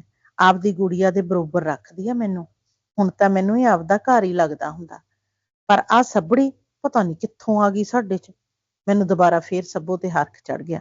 ਆਪਦੇ ਮਨ 'ਚ ਸੱਬੋ ਨੂੰ ਗਾਲਾਂ ਕੱਢਦੀ ਜਦੋਂ ਮੈਂ ਘਰੇ ਪਹੁੰਚੀ, ਇਹ ਤਾਂ ਭਾਈ ਕਾਰ ਵਾਲੇ ਸ਼ੈੱਡ ਥੱਲੇ ਰੌਣਕ ਲਾਈ ਬੈਠੀ ਆ। ਤਾਈ ਗੁੜੀਆ ਨੂੰ ਸਿਖਾਉਣ ਲੱਗੀ ਪਈ, ਗੁੜੀਆ ਆਹ ਸੱਬੋ ਦੀਦੀ ਦੇਖ ਕਿੰਨੀ ਸੋਹਣੀ ਆ, ਤੂੰ ਹੁਣ ਇਹਦੇ ਨਾਲ ਹੀ ਖੇਡਿਆ ਕਰ। ਰਾਣੀ ਤਾਂ ਹੁਣ ਕੰਮ ਕਰਿਆ ਕਰੂਗੀ ਆਪਣਾ। ਇਹ ਤਾਈ ਵੀ ਨਾ, ਮੇਰੇ ਮੂੰਹ ਕੁਛ ਹੋਰ ਹੀ ਨਿਕਲਦਾ। ਕੋਈ ਨਾ, ਸੱਬੋ ਨੂੰ ਹੀ ਰੱਖ ਲੈ ਫਿਰ, ਬਾਹਲੀ ਸੁਨੱਖੀ ਨੂੰ। ਮੇਰਾ ਜੀ ਕਰੇ ਵੀ ਇੱਥੋਂ ਹੀ ਮੁੜ ਜਾ। ਜਦੋਂ 2 ਕੁ ਦਿਨ ਨਾ ਆਈ ਨਾ, ਫਿਰ ਆਊ ਮਿੰਨਤਾਂ ਕਰਦੀ ਮਗਰ। ਮੈਂ ਫੇਰ ਭਾਬੀ ਦਾ ਸੋਚ ਜਾਂਦੀ ਆ ਵੀ ਉਹ ਤਾਂ ਨਹੀਂ ਫਰਕ ਰੱਖਦੀ, ਉਹਦੇ ਕਰਕੇ ਹੀ ਤਾਂ ਕਰਦੀ ਆ ਸਭ ਕੁਛ। ਉੱਥੇ ਖੜੀ ਹਜੇ ਮੈਂ ਇਹ ਗੱਲਾਂ ਸੋਚੀ ਹੋ ਜਾਂਦੀ ਸੀ, ਇੰਨੇ ਨੂੰ ਗੁੜੀਆ ਬੋਲੀ, ਸੱਬੋ ਨੀ ਸੋਹਣੀ ਬੀਜੀ, ਮੇਰੀ ਤਾਂ ਰਾਣੀ ਸੋਹਣੀ ਆ। ਗੁੜੀਆ ਦੀ ਗੱਲ ਸੁਣ ਕੇ ਮੈਂ ਚਾਅ ਨਾਲ ਭਰ ਗਈ। ਤਸਲਾ ਹੇਠਾਂ ਧਰਦਿਆਂ ਉਹਨੂੰ ਹਾਕ ਮਾਰੀ, ਦੇਖੀ ਗੁੜੀਆ, ਮੈਂ ਤੇਰੇ ਲਈ ਕਿੰਨੀ ਸਾਰੀ ਚੀਕਣੀ ਮਿੱਟੀ ਲਿਆਂਦੀ। ਮੇਰੀ ਗੱਲ ਸੁਣ ਕੇ ਸੱਬੋ ਦਾ ਮੂੰਹ ਉੱਤਰ ਗਿਆ। ਗੁੜੀਆ ਕਿਲਕਾਰੀਆਂ ਮਾਰਦੀ ਮੇਰੀਆਂ ਲੱਤਾਂ ਨੂੰ ਆ ਚਿੰਬੜੀ। ਉਹ ਖੁਸ਼ੀ 'ਚ ਭੁੜਕਦੀ ਕਹਿਣ ਲੱਗੀ, ਰਾਣੀ ਆਪਾਂ ਖੇਡੀਏ? ਆ ਸੱਬੋ ਤਾਂ ਗੰਦੀ ਐ, ਹਨਾ ਬਈ? ਸੱਬੋ ਚੁੱਪ ਜਿਹਾ ਕਰਕੇ ਬਾਹਰ ਨੂੰ ਤੁਰ ਪਈ ਤੇ ਮੈਂ ਬਾਹਰ ਬੰਦ ਕਰਕੇ ਅੰਦਰੋਂ ਕੁੰਡਾ ਲਾ ਲਿਆ। ਧੰਨਵਾਦ। ਬਹੁਤ ਬਹੁਤ ਮਿਹਰਬਾਨੀ ਰਾਜਪ੍ਰੀਤ ਜੀ, ਤੁਸੀਂ ਜੀ ਪੜ੍ਹਿਆ ਵੀ ਬਹੁਤ ਬਹੁਤ ਹੀ ਬਹੁਤ ਸੋਹਣਾ, ਜ਼ਬਰਦਸਤ। ਬਹੁਤ ਵਾਹ ਖੂਬਸੂਰਤ ਕੀ ਬਾਤ ਪੜ੍ਹਿਆ। ਹੈ। ਹਾਂ, ਔਰ ਤੁਹਾਡੀ ਮਿਹਰਬਾਨੀ ਲਫ਼ਜ਼ਾਲੀ ਜੀ। ਕਮਾਲ, ਲਫ਼ਜ਼ਾਲੀ ਤੇ ਕਮਾਲ ਥੈਂਕ ਹੀ, ਯੂ। ਬਹੁਤ ਸੋਹਣਾ ਪੜ੍ਹਿਆ ਤੁਸੀਂ। ਬਹੁਤ ਅੱਛੀ ਕਹਾਣੀ ਸੀ, ਔਰ ਇਸ ਤੇ ਤੁਹਾਨੂੰ ਸ਼ੁਕਰੀਆ। ਬਹੁਤ ਭਰਵੀਂ ਗੱਲ ਹੋ ਸਕਦੀ ਹੈ। ਸੋ ਤਲਤ ਜੀ ਆ ਜਾਓ। ਹਾਂਜੀ ਜੀ ਜੀ, ਬਹੁਤ ਸ਼ੁਕਰੀਆ। ਹਾਂਜੀ, ਰਾਜਪ੍ਰੀਤ ਕੌਰ ਜੀ, ਤੁਹਾਡਾ ਧੰਨਵਾਦ। ਤੁਸੀਂ ਪੰਜਾਬੀ ਅਦਬੀ ਸੰਗਤ ਵਿੱਚ ਆ ਕੇ ਸਾਡਾ ਮਾਣ ਵਧਾਇਆ ਤੇ ਆਪਣੀ ਕਹਾਣੀ ਸਾਡੇ ਨਾਲ ਸਾਂਝੀ ਕੀਤੀ। ਬਹੁਤ ਮੁਬਾਰਕਬਾਦ ਤੁਹਾਨੂੰ। ਕਹਾਣੀ ਜਿਹੜੀ ਹੈ, ਕਹਾਣੀ ਹੈ ਸਾਂਝੇਦਾਰੀ ਦੀ, ਜਿਹੜੀ ਅਸੀਂ ਆਪਣੇ ਰਿਸ਼ਤਿਆਂ ਨਾਲ, ਮੇਲ ਮਿਲਾਪ ਨਾਲ, ਪੂਰੇ ਸਮਾਜ ਨਾਲ ਮਹਿਸੂਸ ਕਰਦੇ ਹਾਂ। ਰਾਜਪ੍ਰੀਤ ਜੀ ਨੇ ਸਾਂਝੇਦਾਰੀ ਨੂੰ ਆਪਣੀ ਕਹਾਣੀ ਵਿੱਚ ਬਿਆਨ ਕੀਤਾ ਹੈ, ਜਿਹਦਾ ਸਿਰਨਾਮਾ ਹੈ ਚਿਕਨੀ ਮਿੱਟੀ ਦਾ ਰਿਸ਼ਤਾ। ਚਿਕਨੀ ਮਿੱਟੀ ਦੀ ਜੀ ਖਾਸੀਅਤ ਜਿਹੜੀ ਹੁੰਦੀ ਹੈ ਨਾ, ਉਹ ਹੈ ਵੈ ਕਿ ਗਿੱਲੀ ਹੁੰਦੀ ਹੈ ਤੇ ਨਰਮ, ਲਚਕੀਲੀ ਜਾਂ ਚਿਪਕਣ ਵਾਲੀ। ਕਿਸੇ ਵੀ ਸ਼ਕਲ ਦੇ ਵਿੱਚ ਉਹਨੂੰ ਆਰਾਮ ਨਾਲ ਤੁਸੀਂ ਢਾਲ ਸਕਦੇ ਹੋ। ਤੇ ਜਦੋਂ ਉਹ ਖੁਸ਼ਕ ਹੁੰਦੀ ਹੈ ਤੇ ਉਹਦੀ ਖਾਸੀਅਤ ਵੀ ਬਦਲ ਜਾਂਦੀ ਹੈ, ਉਹ ਸਖਤ ਹੋ ਜਾਂਦੀ ਹੈ। ਚਿਕਨੀ ਮਿੱਟੀ ਨੂੰ ਆਰਾਮ ਨਾਲ ਅਸੀਂ ਕਿਸੇ ਵੀ ਭਾਂਡੇ ਵਿੱਚ ਉਹਦੀ ਸ਼ਕਲ ਬਣਾ ਕੇ ਉਹਨੂੰ ਬਣਾਉਂਦੇ ਹਾਂ, ਜਾਂ ਫਿਰ ਪਿੰਡਾਂ ਦੇ ਵਿੱਚ ਤੁਸੀਂ ਕੰਧਾਂ ਨੂੰ ਲੇਪਣ ਵਾਸਤੇ ਉਹਨੂੰ ਇਸਤੇਮਾਲ ਕੀਤਾ ਜਾਂਦਾ ਹੈ। ਚੁੱਲ੍ਹੇ ਚੌਂਕਿਆਂ ਨੂੰ ਬਣਾਉਣ ਲਈ ਵੀ ਉਹ ਲੇਪਿਆ ਜਾਂਦਾ ਹੈ। ਤੇ ਇਹ ਹਰ ਜਗ੍ਹਾ ਤੇ ਮੌਜੂਦ ਨਹੀਂ ਹੁੰਦੀ। ਚਿਕਨੀ ਮਿੱਟੀ ਜਿਹੜੀ ਹੁੰਦੀ ਹੈ, ਉਹ ਕਿਸੇ ਖਾਸ ਜਗ੍ਹਾ ਤੋਂ ਮਿਲਦੀ ਹੈ। ਜਿਸ ਤਰ੍ਹਾਂ ਟੋਇਆਂ ਵਿੱਚ ਪਾਣੀ ਜਦੋਂ ਰੁੜ ਕੇ ਆ ਜਾਂਦਾ, ਖੜਾ ਹੋ ਜਾਂਦਾ ਹੈ, ਤੇ ਜਿਹੜੀ ਮਿੱਟੀ ਹੁੰਦੀ ਹੈ ਉਹ ਪਾਣੀ ਦੇ ਨਾਲ ਮਿਲ ਕੇ ਉਹ ਚਿਕਨੀ ਮਿੱਟੀ ਦਾ ਰੂਪ ਧਾਰਦੀ ਹੈ। ਤੇ ਉਹ ਨੀਚੇ ਹੁੰਦੀ ਹੈ, ਪਾਣੀ ਉੱਪਰ ਹੁੰਦਾ ਔਰ ਨੀਚੇ ਜ਼ਰਾ ਹੁੰਦੀ ਹੈ ਉਹਦੀ ਤਹਿ ਦੇ ਵਿੱਚ। ਰਾਜਪ੍ਰੀਤ ਜੀ ਨੇ ਜਿਹੜੀ ਕਹਾਣੀ ਲਿਖੀ ਹੈ, ਸਾਰੀ ਫਿਲਾਸਫੀ ਉਹਦੇ ਸਿਰਨਾਵੇਂ ਵਿੱਚ ਹੈ। ਜਿਸ ਤਰ੍ਹਾਂ ਕਿ ਇਹ ਕਹਾਣੀ ਹੈ ਰਾਣੀ ਦੀ, ਉਹਦੀ ਮਾਂ ਦੀ, ਤੇ ਜਿੰਨੇ ਵੀ ਇਹਦੇ ਚ ਪਾਤਰ ਨੇ ਉਹ ਜ਼ਿਆਦਾਤਰ ਸਵਾਣੀ ਨੇ, ਸਵਾਣੀਆਂ ਦੇ ਨੇ। ਸਿਰਫ ਇੱਕ ਪਾਤਰ ਹੈ ਜਿਹੜਾ ਕਿ ਪਾਪੇ ਦਾ ਜਾਂ ਦੇ ਬੰਦੇ ਦਾ ਕਰੈਕਟਰ ਹੈ, ਪਿਓ ਦਾ ਕਰੈਕਟਰ ਹੈ। ਇਸ ਲਈ ਚਿਕਨੀ ਮਿੱਟੀ ਤੇ ਸਵਾਣੀ ਨੂੰ ਅਸੀਂ ਮਿਲਾ ਕੇ ਹੀ ਸੋਚਾ ਚਿਕਨੀ ਮਿੱਟੀ ਸਵਾਣੀ ਦੀ ਫਿਤਰੀ ਸਾਖਤ ਤੇ ਵਜੂਦ ਦੀ ਅਲਾਮਤ ਹੈ। ਨਰਮ, ਜ਼ਰਖੇਜ਼ ਯਾਨੀ ਕਿ ਫਰਟਾਈਲ, ਤਖਲੀਕੀ ਉਹਦੀ ਖਾਸੀਅਤ, ਇਹ ਸਾਰੇ ਹਵਾਲੇ ਜਿਹੜੇ ਨੇ ਉਹਦੇ ਨਾਲ ਜਾਣੀ ਜਾਂਦੀ ਹੈ। ਸਵਾਣੀ ਦੀ ਵੀ ਇਹੀ ਖਾਸੀਅਤ ਹੈ। ਜਿਸ ਤਰ੍ਹਾਂ ਚਿਕਨੀ ਮਿੱਟੀ ਨੂੰ ਜਿਸ ਵੀ ਸ਼ਕਲ ਦੇ ਵਿੱਚ ਅਸੀਂ ਢਾਲ ਲੈਂਦੇ ਹਾਂ ਤੇ ਜੋ ਛੂ ਜਿਹੜੀ ਹੈ, ਜਿਸ ਛੂ ਦਾ ਵੀ ਨਿਸ਼ਾਨ ਉਹਦੇ ਤੇ ਪੈਂਦਾ ਹੈ, ਉਹ ਉਹਨੂੰ ਫੌਰਨ ਕਬੂਲ ਕਰ ਲੈਂਦੀ ਹੈ, ਉਸੇ ਸ਼ਕਲ ਵਿੱਚ ਆ ਜਾਂਦੀ ਹੈ। ਪਿਤਰਸ਼ਾਹੀ ਮਾਸ਼ਰੇ ਵਿੱਚ ਜਿਹੜਾ ਕਿ ਸਾਡਾ ਸਮਾਜਿਕ ਪਿਆਰ ਹੈ, ਜ਼ਨਾਨੀ ਦੀ ਜਿਹੜੀ ਸ਼ਖਸੀਅਤ ਹੈ, ਉਹਦੀ ਜਿਹੜੀ ਸ਼ਨਾਖਤ ਹੈ, ਉਹਦੀਆਂ ਜਿਹੜੀਆਂ ਖਾਹਿਸ਼ਾਤ ਨੇ, ਉਹਨੂੰ ਸਮਾਜ ਆਪਣੇ ਅਸੂਲਾਂ ਦੇ ਮੁਤਾਬਿਕ ਹੀ ਬਣਾਉਂਦਾ ਹੈ। ਉਹਨੂੰ ਜਿਹੜੀ ਸ਼ਕਲ ਦਿੱਤੀ ਜਾਂਦੀ ਹੈ, ਉਸ ਸਮਾਜਿਕ ਵਿਹਾਰ ਦੇ ਨਾਲ ਦਿੱਤੀ ਜਾਂਦੀ ਹੈ। ਉਹਨੂੰ ਆਪ ਬਣਾਉਣ ਦੀ ਕੋਸ਼ਿਸ਼ ਕੀਤੀ ਜਾਂਦੀ ਹੈ। ਜਿੰਜ ਚਿਕਨੀ ਮਿੱਟੀ ਨੂੰ ਅਸੀਂ ਉਹਦੇ ਰੰਗ ਤੋਂ ਮੁਖਤਲਿਫ ਰੰਗਾਂ ਵਿੱਚ ਢਾਲ ਲੈਂਦੇ ਹਾਂ, ਕਦੀ ਭਾਂਡਾ ਬਣਾ ਲੈਂਦੇ ਹਾਂ, ਕਦੀ ਅਸੀਂ ਕੁਛ ਕਰਨੇ, ਤੇ ਇਸੇ ਤਰ੍ਹਾਂ ਉਹਦੀ ਚਿਕਨੀ ਮਿੱਟੀ ਵੀ ਨਰਮ ਹੈ, ਔਰਤ ਵੀ ਨਰਮ ਹੈ, ਲੇਕਿਨ ਉਹਦੀ ਨਰਮੀ ਨੂੰ ਕਮਜ਼ੋਰੀ ਸਮਝਿਆ ਜਾਂਦਾ ਹੈ। ਪਰ ਉਹ ਤੇ ਹਯਾਤੀ ਨੂੰ ਜਨਮ ਦੇਣ ਵਾਲੀ ਹੈ, ਫਸਲਾਂ ਨੂੰ ਉਗਾਉਣ ਵਾਲੀ ਹੈ, ਤਹਿਜ਼ੀਬ ਤੇ ਮਾਸ਼ਰਤ ਨੂੰ ਪ੍ਰਵਾਨ ਚੜਾਉਣ ਵਾਲੀ ਹੈ। ਉਹਦੇ 'ਚ ਤੇ ਇਹ ਸਲਾਹੀਅਤ ਹੈ, ਉਹਦੇ ਨਾਲ ਹੀ ਉਹ ਵਜੂਦ 'ਚ ਆਉਂਦੀ ਹੈ। ਪਰ ਜਦੋਂ ਉਹਨੂੰ ਰੋਂਦਿਆ ਜਾਂਦਾ ਹੈ ਤੇ ਉਹ ਸਖਤ ਤੇ ਬੰਜਰ ਹੋ ਜਾਂਦੀ ਹੈ। ਜਿਵੇਂ ਕਿ ਇੱਥੇ ਉਹਦੀ ਮਾਂ ਦਾ ਕਰੈਕਟਰ ਹੈ ਜੀਤੋ ਦਾ, ਕਿ ਉਹ ਕਿੰਨੇ ਮੇਲ ਵਰਤਨ ਨਾਲ ਪੂਰੇ ਸਮਾਜ ਦੇ ਵਿੱਚ ਉਹ ਕਿੰਨੇ ਪਿਆਰ ਨਾਲ ਰਹਿੰਦੀ ਹੈ, ਔਰ ਅੱਧਾ ਪਿੰਡ ਜਿਹੜਾ ਹੈ ਉਹਦੀ ਇੱਜ਼ਤ ਕਰਦਾ ਹੈ, ਉਹਨੂੰ ਰਿਸਪੈਕਟ ਦਿੰਦਾ ਹੈ। ਤੇ ਲੇਕਿਨ ਜਦੋਂ ਉਹਨੂੰ ਰੋਂਦਿਆ ਜਾਂਦਾ ਹੈ ਤੇ ਉਹ ਫਿਰ ਸੁਸਾਈਡ ਕਰ ਲੈਂਦੀ ਹੈ, ਜਾਂ ਫਿਰ ਉਹ ਮਾਰ ਕੁੱਟ ਦੇ ਬਾਅਦ ਉਹ ਇੰਨੀ ਡੈਸਪਰੇਟ ਹੁੰਦੀ ਹੈ ਕਿ ਉਹ ਆਪਣੇ ਆਪ ਨੂੰ ਖਤਮ ਕਰ ਲੈਂਦੀ ਹੈ। ਉਨੀ ਹੀ ਉਹ ਸਖਤ ਵੀ ਹੋ ਜਾਂਦੀ ਹੈ। ਤੇ ਇਹ ਜਿਹੜਾ ਥੀਮ ਹੈ ਇਸ ਕਹਾਣੀ ਦਾ, ਉਹਨੂੰ ਜਦੋਂ ਅਸੀਂ ਲੈ ਕੇ ਵੇਖਦੇ ਹਾਂ ਨਾ, ਤੇ ਉਹ ਇੱਕ ਹਸਾਸੀਅਤ ਤੇ ਮਾਸ਼ਰਤੀ ਜਬਰ ਦੇ ਦਰਮਿਆਨ ਜਾਰੀ ਕਸ਼ਮਕਸ਼ ਦੇ ਉੱਤੇ ਜਿਹੜੀ ਹੈ ਇਹ ਕਹਾਣੀ ਬਣੀ ਹੈ। ਇਸ ਤੋਂ ਪਹਿਲਾਂ ਅਸੀਂ ਜਦੋਂ ਅਸੀਂ ਪੰਜਾਬੀ ਕਲਾਸੀਕਲ ਅਦਬ ਨੂੰ ਪੜ੍ਹਨੇ ਆ ਨਾ, ਤੇ ਇਸ ਇਸਤਾਰਾ ਮਿੱਟੀ ਦਾ, ਚਿਕਨੀ ਮਿੱਟੀ ਦਾ ਪਹਿਲੇ ਵੀ ਵਰਤਿਆ ਗਿਆ ਹੈ। ਬਾਦਸ਼ਾਹ ਨੇ ਵੀ ਇਹਨੂੰ ਹੀਰ ਲਈ ਇਹਨੂੰ ਇਸਤੇਮਾਲ ਕੀਤਾ ਹੈ, ਜ਼ਮੀਨ, ਖੇਤ, ਜ਼ਰਖੇਜ਼ੀ ਦੇ ਹਵਾਲੇ ਨਾਲ, ਤੇ ਹਯਾਤੀ ਦੀ ਅਲਾਮਤ ਇਹਨੂੰ ਬਣਾਇਆ ਗਿਆ। ਜਿਵੇਂ ਕਿ ਰਾਜਪ੍ਰੀਤ ਜੀ ਨੇ ਵੀ ਰਾਣੀ ਦੇ ਕਰੈਕਟਰ ਨੂੰ ਲੈ ਕੇ ਪੋਜ਼ਿਟਿਵਿਟੀ ਵਿਖਾਈ ਹੈ, ਹਯਾਤੀ ਦੇ ਨਾਲ ਉਹਨੂੰ ਉਣਿਆ, ਉਹਦੀ ਬੁਨਤਰ ਜਿਹੜੀ ਹੈ ਰਾਣੀ ਦੇ ਕਰੈਕਟਰ ਦੀ, ਉਹ ਹਯਾਤੀ ਦੀ ਪੋਜ਼ਿਟਿਵਿਟੀ ਵਿਖਾ ਰਹੀ ਹੈ। ਕਿੰਜ ਉਹ ਔਖੇ ਵੇਲਿਆਂ ਨੂੰ ਕੱਟਦੀ ਹੋਈ, ਮਾੜੇ ਹਾਲਾਤ ਨਾਲ, ਭੁੱਖ ਨੰਗ ਦਾ ਵੇਲਾ ਟਪਾਉਂਦੀ ਹੋਈ ਉਹ ਗੁਜ਼ਾਰਾ ਕਰਦੀ ਹੈ, ਉਹਦੇ ਚੋਂ ਲੰਘ ਕੇ ਉਹ, ਤੇ ਅਖੀਰ ਦੇ ਵਿੱਚ ਫਿਰ ਉਹ ਹਿੱਕ ਤਾਣ ਕੇ ਹਯਾਤੀ ਦੇ ਅੱਗੇ ਖਲੋ ਜਾਂਦੀ ਹੈ, ਤੇ ਉਹ ਫਿਰ ਆਪਣੀ ਮਰਜ਼ੀ ਦੇ ਨਾਲ ਆਪਣੀ ਹਯਾਤੀ ਨੂੰ ਜਿਉਣਾ ਚਾਹੁੰਦੀ ਹੈ। ਉਹ ਸਾਰਾ ਇਹ ਜਿਹੜਾ ਇਹਨਾਂ ਨੇ ਆਪਣਾ ਇਹਦਾ ਪ੍ਰੋਸੈਸ ਦਿਖਾਇਆ ਹੈ, ਔਰ ਚਿਕਨੀ ਮਿੱਟੀ ਨਾਲ ਇਹਦੀ ਜਿਹੜੀ ਜੁੜਤ ਦਿਖਾਈ ਹੈ, ਔਰ ਮੈਨੂੰ ਬਹੁਤ ਹੀ ਖੂਬਸੂਰਤ ਔਰ ਯੂਨੀਕ ਲੱਗੀ ਹੈ। ਔਰ ਜਿਹੜਾ ਪਿਆਰ, ਨਰਮੀ ਔਰ ਸਾਰਾ ਰਾਣੀ ਦਾ ਚੰਗੇ ਸੁਭਾਅ ਨਾਲ ਉਹ ਸਮਾਜ ਵਿੱਚੋਂ ਜਿਸ ਤਰ੍ਹਾਂ ਆਪਣਾ ਹਿੱਸਾ ਵਸੂਲ ਕਰਨਾ ਚਾਹੁੰਦੀ ਹੈ, ਉਹਦਾ ਐਂਡ ਜਿਹੜਾ ਹੈ ਉਹ ਬਹੁਤ ਹੀ ਪੋਜ਼ਿਟਿਵ। ਤੇ ਇਸ ਲਈ ਮੈਨੂੰ ਤੇ ਇਹ ਕਹਾਣੀ ਇਹਨਾਂ ਦੀ ਬਹੁਤ ਹੀ ਖੂਬਸੂਰਤ ਲੱਗੀ ਹੈ, ਡਿਸਕ੍ਰਿਪਟਿਵ ਹੈ, ਇਹਦੇ 'ਚ ਲਫ਼ਜ਼ਾਲੀ ਬਹੁਤ ਅੱਛੀ ਹੈ, ਅੱਖਰਾਂ ਦਾ ਚੁਣਾਵ, ਔਰ ਜਿਹੜੀ ਪਿੰਡ ਦੀ ਡਿਸਕ੍ਰਿਪਸ਼ਨ ਹੈ, ਪਿੰਡ ਦੇ ਵਸੇਬ ਰਹਿਤ, ਉਹਦੇ ਨਾਲ ਜੋ ਕੁਛ ਜੁੜਿਆ ਹੋਇਆ ਹੈ ਉਹਨਾਂ ਨੇ ਬਹੁਤ ਖੂਬਸੂਰਤ ਨਾਲ ਵਿਖਾਇਆ। ਇੰਝ ਲੱਗਦਾ ਜਿਸ ਤਰ੍ਹਾਂ ਅਸੀਂ ਫਿਲਮ ਵੇਖ ਰਹੇ ਹਾਂ, ਜਿਸ ਤਰ੍ਹਾਂ ਤੁਰਦੀ ਹੈ, ਫਿਰ ਤੁਰ ਕੇ ਟਿੱਬੇ ਟੋਇਆਂ 'ਚ ਜਾਂਦੀ ਹੈ। ਤੇ ਮੈਨੂੰ ਤੇ ਇਹ ਬਹੁਤ ਸੋਹਣੀ ਕਹਾਣੀ ਲੱਗੀ ਹੈ, ਔਰ ਇਹਦੇ ਲਈ ਮੈਂ ਬਹੁਤ ਬਹੁਤ ਰਾਜਪ੍ਰੀਤ ਕੌਰ ਜੀ ਨੂੰ ਮੁਬਾਰਕਬਾਦ ਦੇਣੀ ਹੈ, ਔਰ ਸਾਡੇ ਨਾਲ ਇੰਨੀ ਸੋਹਣੀ ਕਹਾਣੀ ਸ਼ੇਅਰ ਕਰਨ ਦਾ ਇਹਨਾਂ ਨੇ ਜਿਹੜਾ ਸਾਨੂੰ ਮੌਕਾ ਦਿੱਤਾ ਹੈ, ਬਹੁਤ ਵਧੀਆ ਜੀ, ਤੇ ਬਹੁਤ ਸ਼ੁਕਰੀਆ। ਬਹੁਤ ਬਹੁਤ ਮਿਹਰਬਾਨੀ ਤਲਤ ਜੀ, you have done full justice. ਬਹੁਤ ਬਹੁਤ ਅੱਛਾ ਤੁਸੀਂ ਇਹਦਾ ਕੀਤਾ ਹੈਗਾ ਐਨਾਲਿਸਿਸ। ਹੁਣ ਅਸੀਂ ਆਫਤਾਬ ਸਾਹਿਬ ਵੱਲ ਤੁਰਦੇ ਹਾਂ। ਆਫਤਾਬ ਜੀ ਪਲੀਜ਼ ਆਪਣੀ ਗੱਲ ਕਰੋ। ਜੀ ਜੀ ਜੀ ਜੀ ਬੀਬਾ ਜੀ, ਜਿਹੜਾ ਨਾ ਆਪਣਾ ਥੋੜਾ ਜਿਹਾ ਉੱਚਾ ਕਰ ਲਓ, ਆਪਣਾ ਨਾ ਵੋਲਿਊਮ ਉੱਚਾ ਕਰ ਲਓ ਮਾੜਾ ਜਿਹਾ। ਅੱਛਾ, ਮਾਈਕ੍ਰੋਫੋਨ ਦੇ ਨੇੜੇ ਆ ਜਾਓ, ਥੋੜਾ ਮਾਈਕ੍ਰੋਫੋਨ ਦੇ ਨੇੜੇ ਆ ਜਾਓ। हाँ, आवाज आई हूँ, आ रही आवाज? ਆ ਤੇ ਰਹੀ ਹੈ, ਜੀ, ਆ ਥੋੜੀ ਰਹੀ ਘੱਟ ਹੀ ਆ ਰਹੀ ਹੈ। ਹਾਲਾਂਕਿ ਬਿਹਤਰ ਹੋ ਗਈ ਪਹਿਲੇ ਤੋਂ। ਹੁਣ ਐਕਚੁਅਲੀ ਚ ਸਰਨਾਮੇ ਦੇ ਹਵਾਲੇ ਨਾਲ ਤੇ ਤਲਤ ਜੀ ਨੇ ਕਾਫੀ ਕੁਝ ਦੱਸਿਆ। ਚੀਕਣੀ ਮਿੱਟੀ ਦੇ ਹਵਾਲੇ ਨਾਲ ਬਿਲਕੁਲ ਚੀਕਣੀ ਮਿੱਟੀ ਇੱਕ ਨਰੋਲ ਮਿੱਟੀ ਨੂੰ ਕਿਹਾ ਜਾਂਦਾ ਹੈ ਔਰ ਜਿਹਦੇ ਅੰਦਰ ਆਪਣਾ ਰਲਾ ਨਹੀਂ ਹੁੰਦਾ, ਉਗਲਾਪਨ ਨਹੀਂ ਹੁੰਦਾ, ਕ੍ਰੀਏਟੀਵਿਟੀ ਦਾ ਮੰਬਾ ਸਮਝਿਆ ਜਾਂਦਾ ਹੈ। ਕਹਾਣੀ ਦਾ ਬੁਨਿਆਦੀ ਮਰਕਜ਼ ਜਿਹੜਾ ਹੈ ਨਾ ਉਹ ਸਵਾਣੀ ਹੈ ਔਰਤ ਦੀ।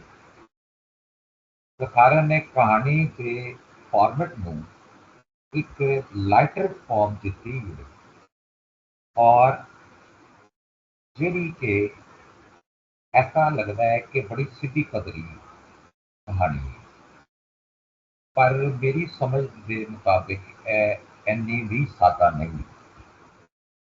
कहानी स्ट्रेट पॉइंट वाल वध के एक कन्फ्लिक्ट क्रिएट करती है ते अपने क्लाइमैक्स वाल जाती है। कहानी की लफाजी जी है ना लफ्ज जो करते हैं और उन्होंने का बयान और खास तौर पर लफ्ज बड़े पावरफुल वरते गए हैं जी कि साढ़े देही जी पिंड की रहतल है वो बहुत करीब है। किते किते एहसास होया कि एक दो लफ्ज सी जिहड़े कि वो साढ़े पिंड की जी रहतल नाल मैच नहीं कर रहे। मसलन ਉਹਦੇ ਵਿੱਚ ਜਿਹੜਾ ਹੈ ਆਪਣਾ ਮੰਮੀ ਕਹਿਣਾ ਜਾਂ ਉਹਦੇ ਵਿੱਚ ਗੁੜੀਆ ਨਾਂ ਗੁੜੀਆ ਗੁੱਡੀ ਕਿਹਾ ਜਾ ਸਕਦਾ।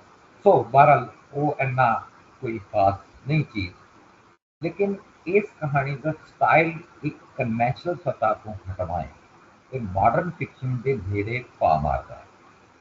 ਰਾਈਟਰ ਨੇ ਬਹੁਤੀ ਤਫਸੀਰ ਤਫਸੀਲ ਤੋਂ ਅਵਾਇਡ ਕਰਦੇ ਹੋਏ मैटर ਨੂੰ ਇਸ ਤਰ੍ਹਾਂ ਕੰਪਰੈਸ ਕੀਤਾ ਹੈ ਕਿ ਉਹ ਆਪਣੇ ਮੁੱਦੇ ਤੋਂ ਹਟ ਨਾ ਸਕੇ। ਹਰ ਕਰੈਕਟਰ, ਹਰ ਲਫ਼ਜ਼ ਔਰ ਹਰ ਫਿਕਰਾ ਉਹਦੇ ਅੰਦਰ ਛੁਪੀ ਫਿਲਾਸਫੀ ਕਹਾਣੀ ਸਮਝੀ ਜਾ ਸਕਦੀ ਹੈ। ਇਸ ਤਰ੍ਹਾਂ ਦੀ ਟੈਕਨੀਕ ਅੰਗਰੇਜ਼ੀ ਲਿਟਰੇਚਰ ਵਿੱਚ ਫਲੈਸ਼ ਫਿਕਸ਼ਨ ਵਿੱਚ ਨਜ਼ਰ ਆਉਂਦੀ ਹੈ। ਲਫ਼ਜ਼ਾਂ ਦੀ ਜਿਹੜੀ ਉਹਨਾਂ ਨੇ ਚੋਣ ਕੀਤੀ ਹੈ ਨਾ ਔਰ ਉਹ ਉਹਦੇ ਪਿੱਛੇ ਉਹਦੀ ਫਿਲਾਸਫੀ ਦੀ ਕਹਾਣੀ ਉਹ ਬਹੁਤ ਪਾਵਰਫੁਲ ਹੈ। ਇੱਥੇ ਮੈਨੂੰ ਇੱਕ ਕੋਟ ਯਾਦ ਆ ਰਿਹਾ ਹੈ ਗਾਲਬਨ ਉਹ ਮਾਰਗਰੇਟ ਐਟਵੁੱਡ ਦਾ ਹੈ, a word after a word is power। ਇਹਦੇ ਵਿੱਚ ਇੱਕ ਖਾਸ ਜਿਹੜਾ ਹੈ ਨਾ ਉਹ ਸਟੇਜ ਆਉਂਦੀ ਹੈ ਕਿ ਜਿੱਥੇ ਉਹ ਰਾਣੀ ਬਰਤਨ ਧੋ ਰਹੀ ਹੈ ਨਾ ਤੇ ਜਿਹੜੀ ਸਭੋ ਇੱਕ ਬੱਚੀ ਉਹਦੇ ਨਾਲ ਖੇਡਦੀ ਹੈ ਔਰ ਤਾਈ ਦੀ ਆਵਾਜ਼ ਰਾਣੀ ਨੂੰ ਹਲੂਣਦੀ ਹੈ ਜਿਹੜੀ ਕਿਸੇ ਹੋਰ ਸੋਚਾਂ ਵਿੱਚ ਹੈ, ਯਾਨੀ ਕਿ ਰਾਣੀ ਅਜੇ ਬਰਤਨ ਨਹੀਂ ਧੁੱਪੇ, ਹੁਣ ਸਭੋ ਹੀ ਗੁੜੀਆਂ ਨਾਲ ਖੇਡੇਗੀ ਤੇ ਰਾਣੀ ਬਰਤਨ ਧੋਇਆ ਕਰੇ। ਹੁਣ ਇਹ ਜਿਹੜੀ ਆਵਾਜ਼ ਹੈ ਉਹਦੇ ਵਿੱਚ ਜਿਹੜੀ ਰਾਣੀ ਹੈ ਅਜਕ ਕੇ ਜਲਦੀ ਜਲਦੀ ਬਰਤਨ ਧੋਂਦੀ ਹੈ ਔਰ ਉੱਠ ਕੇ ਸਿਰਫ ਇਹ ਕਹਿ ਕੇ ਦਰਵਾਜ਼ਿਓਂ ਬਾਹਰ ਨਿਕਲ ਜਾਂਦੀ ਕਿ ਮੈਂ ਘਰੋਂ ਹੋ ਕੇ ਆਇਆ।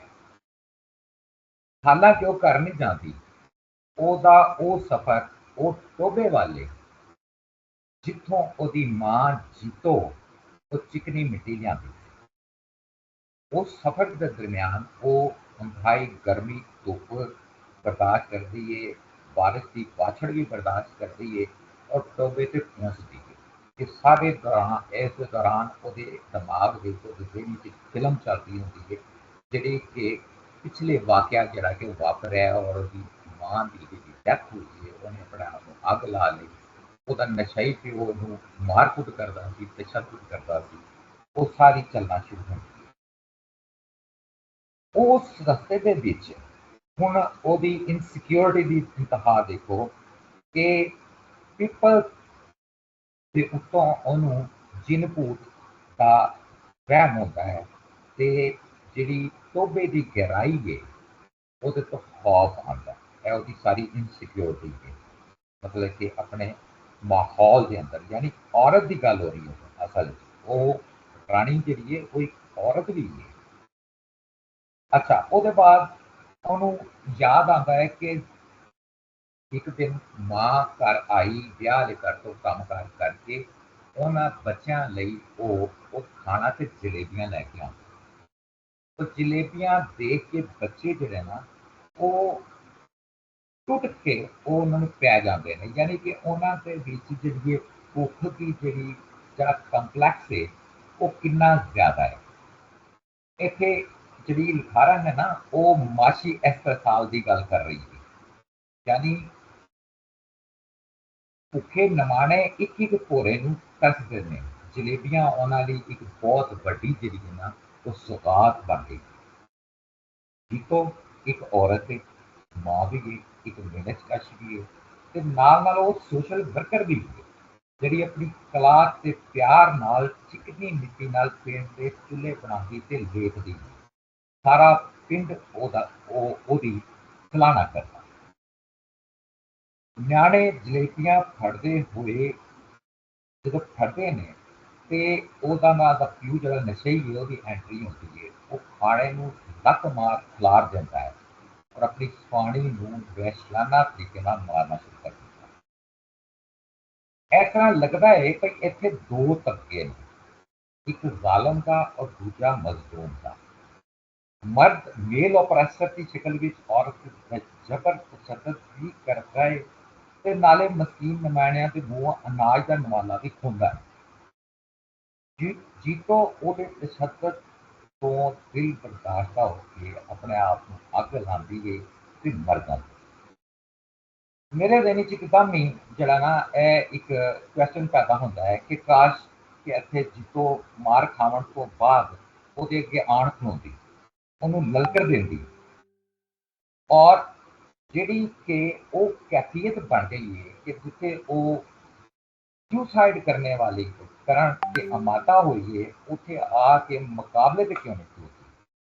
राणी का करैक्टर इत्थे एक सियाणप और सूझ का करैक्टर है, जिहड़े अपने आल दुआल नूं जान के अपनी हस्ती लई वसे विच अपनी स्पेस करना चाहता है। वो अपनी माँ की सोच मुताबिक चिकनी मिट्टी के कनैक्शन नाल अपने रिश्तियां नूं जोड़ना चाहता है।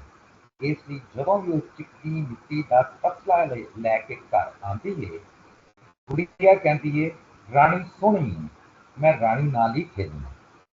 ਇਹ ਬਹੁਤ ਸੋਹਣੀ ਕਹਾਣੀ ਔਰ ਬੜੇ ਹੀ ਮਲਟੀ ਡਾਇਮੈਂਸ਼ਨਲ ਇਹਦੇ ਮਤਲਬ ਨਿਕਲਦੇ ਨੇ, ਮਾਨੀ ਨਿਕਲਦੇ ਨੇ।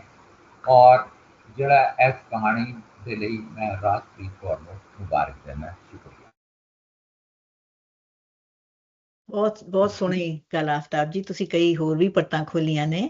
ਸੋ ਹੁਣ ਅੱਗੇ ਕੌਣ ਬੋਲਣਗੇ ਜੀ? ਹੁਣ ਕੌਣ ਆਪਣਾ ਦੇਣਗੇ ਇਨਪੁਟ?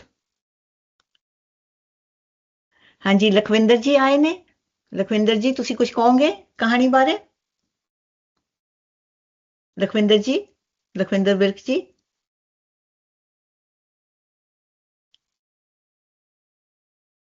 ਸੁਹੇਲ ਸਾਹਿਬ, ਤੁਸੀਂ ਕੁਝ ਕਹਿਣਾ ਚਾਹੋਗੇ? ਹਾਂਜੀ, ਸੁਹੇਲ ਸਾਹਿਬ, ਲਖਵਿੰਦਰ ਜੀ। ਮੇਰਾ ਖਿਆਲ ਹੈ ਸਾਰੇ ਜਿਹੜੇ ਨੇ ਨਾ ਉਹ ਆਪਣਾ ਲਾ ਕੇ ਆਨਲਾਈਨ ਤੇ ਨਿਕਲ ਰਹੇ ਨੇ ਕਿਤੇ। ਨਹੀਂ, ਆਈ ਹੋਪ ਨਾਟ। ਬੀਬਾ ਜੀ ਮੇਰੇ ਥੱਲੇ ਕੋਈ ਮਹਿਮਾਨ ਆ ਗਏ, ਮੈਂ ਉਹਨਾਂ ਨੂੰ ਅਟੈਂਡ ਕਰ ਰਿਹਾ 2 ਮਿੰਟ ਵਾਸਤੇ। ਓਕੇ ਜੀ, ਠੀਕ ਹੈ ਜੀ। ਅੱਛਾ ਜੀ, ਕੋਈ ਆਪਣੇ ਅਮਰਜੀਤ ਜੀ ਨੂੰ ਪੁੱਛੋ। ਹਾਂਜੀ ਹਾਂਜੀ, ਮੈਂ ਕਹਿੰਦੀ ਅਮਰਜੀਤ ਤੁਸੀਂ ਮੈਂ ਥੋੜੀ ਜਿਹੀ ਗੱਲ ਕਰਦਾ ਜੀ। ਆਵਾਜ਼ ਆ ਰਹੀ ਹੈ? ਹਾਂਜੀ, ਆ ਰਹੀ ਹੈ। ਹਾਂ, ਗੱਲ ਬੜੀ ਵਧੀਆ ਹੋ ਰਹੀ ਹੈ, ਬਹੁਤ ਸੋਹਣੀ ਇਹਨਾਂ ਨੇ ਕਹਾਣੀ ਨੂੰ ਪੜ੍ਹਿਆ, ਪੇਂਡੂ ਅੰਦਾਜ਼ ਦੇ ਵਿੱਚ ਸੈਟਅਪ ਹੈ ਸਾਰੀ, ਔਰ ਪੜ੍ਹਿਆ ਵੀ ਇਹਨਾਂ ਨੇ ਉਸੇ ਅੰਦਾਜ਼ ਦੇ ਵਿੱਚ ਹੈ। ਔਰ ਪੁਰਾਣੀਆਂ ਸਾਰੀਆਂ ਗੱਲਾਂ ਮੈਨੂੰ ਤਾਂ ਇੱਕ ਇੱਕ ਕਰਕੇ ਯਾਦ ਆਉਣੀਆਂ ਸ਼ੁਰੂ ਹੋ ਗਈਆਂ। ਪਰ ਅਸਲੀ ਜਿਸ ਪੁਆਇੰਟ 'ਤੇ ਮੈਂ ਥੋੜ੍ਹੀ ਗੱਲ ਕਰਨਾ ਚਾਹੁੰਦਾ ਕਿ ਇਹ ਪਿੰਡਾਂ ਦੇ ਮਾਹੌਲ ਦੇ ਵਿੱਚ ਇੱਕ ਚਲੋ ਅਨਪੜ੍ਹਤਾ ਤਾਂ ਹੈ ਹੀ ਹੈ, ਪਰ ਗਰੀਬੀ ਜਿਹੜੀ ਆ, ਗਰੀਬੀ ਦੇ ਵਿੱਚ ਅਡਲਟਸ ਦਾ ਆਪਸ 'ਚ ਕਿਵੇਂ ਬਿਹੇਵੀਅਰ ਹੁੰਦਾ, ਔਰ ਉਹਦੇ ਵਿੱਚ ਜੋ ਮਜਬੂਰੀ ਹੁੰਦੀ ਹੈ ਗਰੀਬੀ ਦੇ ਵਿੱਚ, ਬੱਚੇ ਕਿਸ ਤਰ੍ਹਾਂ ਗਰੋ ਅਪ ਹੁੰਦੇ ਨੇ, ਕਿਸ ਤਰ੍ਹਾਂ ਬਰਿੰਗਿੰਗ ਅਪ ਬੱਚਿਆਂ ਦੀ ਹੁੰਦੀ ਆ, ਉਹਨਾਂ ਦੀ ਇਨੋਸੈਂਸ ਜਿਹੜੀ ਆ ਬੜੀ ਜਲਦੀ ਖਤਮ ਹੋ ਜਾਂਦੀ ਆ। ਕੰਮ ਕਰਨ ਲੱਗ ਪੈਂਦੇ ਨੇ, ਇੱਕਦਮ ਉਹ ਅਡਲਟ ਹੋ ਜਾਂਦੇ ਨੇ ਬੱਚੇ। ਗਰੀਬੀ ਔਰ ਮਜਬੂਰੀ ਹੀ ਉਹਨਾਂ ਨੂੰ ਇਸ ਰਸਤੇ 'ਤੇ ਪਾਉਂਦੀ ਆ। ਔਰ ਦੂਸਰਾ ਦੇਖੋ ਤੁਸੀਂ ਕਿ ਪਿਆਰ ਦੀ ਇੰਨੀ ਕਮੀ ਕਿ ਜਿਹੜੀ ਨਿੱਕੀ ਭੈਣ ਹੈ ਉਹਦਾ ਦਿਖਾਇਆ ਕਿ ਪਿਆਰ ਦੇ ਲਈ ਕਿਸ ਤਰ੍ਹਾਂ ਉਹਦਾ ਝੱਗਾ ਪਾ ਕੇ ਤੇ ਚਾਦਰ ਲੈ ਕੇ ਆਪਣੇ ਮਾਂ ਦੇ ਮਹਿਕ ਨੂੰ ਤਰਸ ਰਹੀ ਆ, ਪਿਆਰ ਨੂੰ ਤਰਸ ਰਹੀ ਆ। ਔਰ ਉਹ ਤੋਂ ਛੋਟਾ ਬੱਚਾ ਜਿਹੜਾ ਪਿੰਦਾ ਹੈਗਾ, ਉਹਨੂੰ ਸਿਰਫ ਇਹਦੇ ਪਿਆਰ ਬਾਰੇ ਵੀ ਕੋਈ ਪਤਾ ਨਹੀਂ, ਉਹਨੂੰ ਸਿਰਫ ਆਪਣੀ ਭੁੱਖ ਹੀ ਲੈ ਕੇ ਬੈਠੀ ਆ। ਤੇ ਖਾਣ ਦੇ ਨਾਲ ਹੀ ਮਜਬੂਰੀ ਜਿਹੜੀ ਉਹਦੀ ਇਹ ਹੈਗੀ ਆ, ਉਹਨਾਂ ਦੀ ਬ੍ਰਿੰਗਿੰਗ ਅਪ ਦਾ ਤੁਸੀਂ ਇਹ ਸਟੇਜਸ ਦੇਖੋ। ਔਰ ਔਨ ਟੌਪ ਆਫ ਦੈਟ ਜੋ ਸਮਾਜ ਡਿਸਕ੍ਰਿਮੀਨੇਸ਼ਨ ਜਾਂ ਵਿਤਕਰਾ ਕਰ ਕਰਕੇ ਇੱਕ ਦੂਜੇ ਦੇ ਨਾਲ ਉਹਨਾਂ ਦੇ ਦਿਲਾਂ ਦੇ ਵਿੱਚ, ਉਹਨਾਂ ਦੇ ਬ੍ਰਿੰਗਿੰਗ ਅਪ ਦੇ ਵਿੱਚ ਸਿਖਾ ਰਿਹਾ ਉਹਨਾਂ ਨੂੰ ਕਿਵੇਂ ਆਹ ਚੀਜ਼ ਚੰਗੀ ਆ ਤੇ ਆ ਮਾੜੀ ਆ ਤੇ ਆ, ਮਤਲਬ ਕਿ ਇਨਡਾਇਰੈਕਟਲੀ ਬੱਚੇ ਕੀ ਸਿੱਖ ਰਹੇ ਨੇ? ਮਜਬੂਰੀ ਕਰਕੇ ਜਲਦੀ ਬਚਪਨਾ ਉਹਨਾਂ ਦਾ ਖਤਮ ਹੋ ਜਾਂਦਾ, ਅਡਲਟ ਮਜਬੂਰੀਆਂ ਕੰਮ ਕਰਨੇ ਪੈਂਦੇ ਨੇ, ਪਿਆਰ ਦੀ ਘਾਟ ਹੈ, ਭੁੱਖ ਹੈ ਹਮੇਸ਼ਾ। ਔਰ ਉਹਨਾਂ ਨੂੰ ਕਿਸ ਤਰ੍ਹਾਂ ਦੇ ਅਲੱਗ-ਅਲੱਗ ਤਰ੍ਹਾਂ ਦੇ ਡਿਫਰੈਂਸਿਸ ਉਹਨਾਂ 'ਚ ਬੱਚਿਆਂ ਨੂੰ ਸਮਾਜ ਬੜੀ ਜਲਦੀ ਛੋਟੀ ਉਮਰ 'ਚੋਂ ਕ੍ਰੀਏਟ ਕਰਨਾ ਸ਼ੁਰੂ ਕਰ ਦਿੰਦਾ। ਮੈਂ ਥੋੜਾ ਬੱਚਿਆਂ ਦੀ ਬ੍ਰਿੰਗਿੰਗ ਅਪ ਇਸ ਮਾਹੌਲ 'ਚ ਦੇਖਣ ਬਾਰੇ ਇਹਨਾਂ ਨੇ ਜੋ ਲਿਖਿਆ, ਮੈਨੂੰ ਉਹ ਚੀਜ਼ ਬੜੀ ਪਸੰਦ ਆਈ ਆ। ਵੈਸੇ ਇਹਨਾਂ ਦੀ ਪ੍ਰੈਜੈਂਟੇਸ਼ਨ ਬਹੁਤ ਅੰਦਾਜ਼ੇ ਬਿਆਨ ਬਹੁਤ ਵਧੀਆ। ਮਿਹਰਬਾਨੀ। ਸ਼ੁਕਰੀਆ ਅਮਰ ਜੀ। ਹਾਂਜੀ, ਹੁਣ ਕੋਈ ਬੋਲਣਗੇ ਜੀ? ਹਾਂਜੀ ਹਾਂ, ਹਾਂ, ਸਤਿ ਸ਼੍ਰੀ ਅਕਾਲ ਜੀ। ਸਤਿ ਸ੍ਰੀ ਅਕਾਲ। ਲਖਵਿੰਦਰ ਜੀ ਨੇ? ਹਾਂਜੀ ਹਾਂਜੀ, ਥੋੜਾ ਜਿਹਾ ਆਪਣਾ ਤਾਰੁਫ ਮੇਰਾ ਵੀ ਕਰ ਦਿਓ ਮਾਈਕ ਪਲੀਜ਼। ਨਹੀਂ ਔਨ ਹੋ ਰਿਹਾ ਸੀ ਐਕਚੁਅਲੀ। ਨਹੀਂ ਨਹੀਂ, ਚਲੋ ਠੀਕ ਹੈ। ਤੁਸੀਂ ਥੋੜਾ ਜਿਹਾ ਆਪਣੇ ਲਖਵਿੰਦਰ ਬਾਰੇ ਦੱਸ ਵੀ ਦਿਓ ਮਾੜਾ ਜਿੰਨਾ। ਇਹ ਲਖਵਿੰਦਰ ਵਿਰਕ ਨੇ। ਹਾਂਜੀ, ਦੱਸ ਦੇਣਗੇ ਆਪਣੇ ਲਈ। ਆਪਣੇ ਬਾਰੇ ਦੱਸੋ ਲਖਵਿੰਦਰ ਜੀ। ਹਾਂਜੀ, ਮੈਂ ਚੰਡੀਗੜ੍ਹ ਰਹਿੰਦੀ ਆ। ਮੈਂ ਪਿਛਲੇ ਸੈਸ਼ਨ ਦੇ ਵਿੱਚ ਮੈਂ ਵੀ ਕਹਾਣੀ ਪੜ੍ਹੀ ਸੀ। ਸਹੀ ਹੈ। ਹਾਂਜੀ, ਮੈਂ ਕਿਹਾ ਜਿਹੜੇ ਕੋਈ ਹੋਰ ਜਿਨ੍ਹਾਂ ਨੇ ਨਹੀਂ ਸੁਣੀ ਉਹ ਦੱਸਣਗੇ ਕਿ ਇਹ ਵੀ ਕਹਾਣੀਕਾਰ ਨੇ। ਮੈਂ ਇਹੀ ਦੱਸਣਾ ਚਾਹ ਰਹੀ ਸੀ ਕਿ ਉਹ ਵੀ ਕਹਾਣੀਕਾਰ ਨੇ। ਮੈਂ ਵੀ ਪੰਜਾਬੀ ਕਹਾਣੀ ਲਿਖਦੀ ਆ ਹਾਂਜੀ ਤੇ ਕਾਲਜ ਵਿੱਚ ਪ੍ਰੋਫੈਸਰ ਆ। ਹਾਂਜੀ ਹਾਂਜੀ ਤੇ ਹਾਂਜੀ ਹਾਂਜੀ, ਹੁਣ ਤੁਸੀਂ ਕਹਾਣੀ ਬਾਰੇ ਸਾਨੂੰ ਦੱਸੋ, ਤੁਸੀਂ ਕੀ ਸੋਚਿਆ? ਹਾਂਜੀ, ਰਾਜਪ੍ਰੀਤ ਸਾਡੇ ਬੜੇ ਅੱਛੇ ਕਹਾਣੀਕਾਰ ਨੇ ਤੇ ਬਹੁਤ ਵਧੀਆ ਲਿਖਦੇ ਨੇ। ਬੜੇ ਸੰਵੇਦਨਸ਼ੀਲ ਵਿਸ਼ਿਆਂ ਤੇ ਲਿਖਦੇ ਨੇ, ਹਨਾ। ਹੋਰ ਵੀ ਕਹਾਣੀਆਂ ਜਿਹੜੀਆਂ ਨੇ ਇਹਨਾਂ ਦੀਆਂ ਬੜੀਆਂ ਸੰਵੇਦਨਸ਼ੀਲ ਨੇ। ਤੇ ਇਹ ਜਿਹੜੀ ਚੀਕਣੀ ਮਿੱਟੀ ਹੈ ਖਾਸ ਕਰਕੇ ਬਹੁਤ ਮਨ ਨੂੰ ਛੂਹਣ ਵਾਲੀ ਹੈ। ਜਦੋਂ ਕਹਾਣੀ ਆਪਾਂ ਸ਼ੁਰੂ ਕਰਦੇ ਹਾਂ ਪੜ੍ਹਨੀ, ਉਹ ਸਾਨੂੰ ਨਾਲ ਲੈ ਕੇ ਤੁਰ ਪੈਂਦੀ ਆ। ਇਸ ਤਰ੍ਹਾਂ ਦੀ ਕਹਾਣੀ ਹੈ। ਜਿਹੜਾ ਸਭ ਤੋਂ ਜ਼ਿਆਦਾ ਮੈਨੂੰ ਪ੍ਰਭਾਵਿਤ ਕੀਤਾ ਕਹਾਣੀ ਦਾ ਜਿਹੜਾ ਟਾਈਟਲ ਹੈ ਉਹਨੇ, ਤੇ ਜਿਵੇਂ ਤਲਤ ਜੀ ਨੇ ਵੀ ਕਿਹਾ ਕਿ ਚੀਕਣੀ ਮਿੱਟੀ ਜਿਹੜੀ ਹੈ, ਉਹਨਾਂ ਨੇ ਉਹਨੂੰ ਨਾ ਔਰਤ ਦੇ ਨਾਲ ਜਿਵੇਂ ਜੋੜਿਆ ਕਿ ਔਰਤ ਜਿਹੜੀ ਉਹ ਚੀਕਣੀ ਮਿੱਟੀ ਵਰਗੀ ਹੈ, ਉਹਨੂੰ ਚੀਕਣੀ ਮਿੱਟੀ ਨੂੰ ਜਿਵੇਂ ਸ਼ੇਪ ਦਿਓ, ਐਵੇਂ ਹੀ ਸਾਡੇ ਸਮਾਜ ਦੇ ਵਿੱਚ ਔਰਤ ਨੂੰ ਸ਼ੇਪ ਦਿਓ ਤੇ ਉਹ ਜਿਹੜੇ ਘਰ 'ਚ ਜਾਂਦੀ ਹੈ ਉਵੇਂ ਢਲ ਜਾਂਦੀ ਹੈ ਨਾ। ਬੜੀ ਖੂਬਸੂਰਤ ਲੱਗੀ ਮੈਨੂੰ ਉਹਨਾਂ ਦੀ ਗੱਲ। ਮੈਂ ਐਵੇਂ ਔਰਤ ਦੇ ਨਾਲ ਤੇ ਨਹੀਂ ਸੀ ਸੋਚਿਆ, ਤੇ ਵਾਕਈ ਇਹ ਗੱਲ ਸੱਚ ਵੀ ਹੈ। ਤੇ ਮੈਂ ਜੋ ਵੇਖਿਆ ਕਿ ਟਾਈਟਲ ਮੈਨੂੰ ਬਹੁਤ ਸਿੰਬੋਲਿਕ ਲੱਗਿਆ ਤੇ ਕਈ ਪਰਤਾਂ ਦੇ ਵਿੱਚ ਇਹ ਕੰਮ ਕਰ ਰਿਹਾ। ਮੈਂ ਦੇਖਦੀ ਹਾਂ ਕਿ ਚੀਕਣੀ ਮਿੱਟੀ ਜਿਹੜੀ ਹੈ ਉਹ ਦੋ ਚੀਜ਼ਾਂ ਨੂੰ ਆਪਸ 'ਚ ਜੋੜਨ ਦਾ ਵੀ ਕੰਮ ਕਰਦੀ ਹੈ, ਤੇ ਦੂਜਾ ਇਹ ਸ਼ੇਪ ਵੀ ਦਿੰਦੀ ਹੈ, ਇੱਕ ਨਵਾਂ ਆਕਾਰ ਵੀ ਇਹਦੇ ਨਾਲ ਘੜਿਆ ਜਾਂਦਾ ਹੈ ਨਾ। ਤੇ ਰਾਣੀ ਦੀ ਮਾਂ ਹੈ ਜਿਹੜੀ, ਉਹ ਚੀਕਣੀ ਮਿੱਟੀ ਦੇ ਨਾਲ ਉਹਦਾ ਇੱਕ ਬੜਾ ਮਿੱਠਾ ਜਿਹਾ ਰਿਸ਼ਤਾ ਹੈ। ਉਹ ਚੁੱਲ੍ਹੇ ਚੌਂਕੇ ਬਣਾਉਂਦੀ ਹੈ ਚੀਕਣੀ ਮਿੱਟੀ ਦੇ ਨਾਲ, ਤੇ ਇੰਜ ਕਰਕੇ ਉਹਨੇ ਪਿੰਡ ਦੇ ਲੋਕਾਂ ਨੂੰ ਆਪਣੇ ਨਾਲ ਜੋੜਿਆ ਹੋਇਆ। ਤੇ ਚੀਕਣੀ ਮਿੱਟੀ ਦੇ ਨਾਲ ਜੁੜ ਕੇ ਰਾਣੀ ਵੀ ਆਪਣੇ ਆਪ ਨੂੰ ਮਹਿਸੂਸ ਕਰਦੀ ਹੈ ਕਿ ਉਹ ਮਾਂ ਦੇ ਬਹੁਤ ਨੇੜੇ ਹੈ ਨਾ।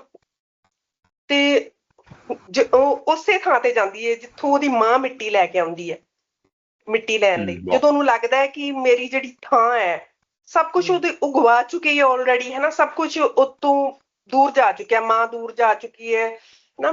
ਤੇ ਹੁਣ ਜਿਹੜੀ ਇੱਕ ਥਾਂ ਹੈ ਜਿੱਥੇ ਉਹਨੇ ਕੰਮ ਕਰਨਾ ਸ਼ੁਰੂ ਕੀਤਾ, ਜਿੱਥੇ ਉਹਨੂੰ ਭਾਬੀ ਦਾ ਆਪਣਾਪਨ ਲੱਗਦਾ ਹੈ, ਗੁੜੀਆ ਉਹਨੂੰ ਆਪਣੀ ਲੱਗਦੀ ਹੈ, ਉਹਦੇ ਨਾਲ ਉਹ ਖੇਡਦੀ ਹੈ, ਤੇ ਉਹਨੂੰ ਕੁਛ ਲੱਗਣ ਲੱਗ ਗਿਆ ਕਿ ਇਹ ਮੇਰਾ ਘਰ ਵਰਗਾ ਹੈ।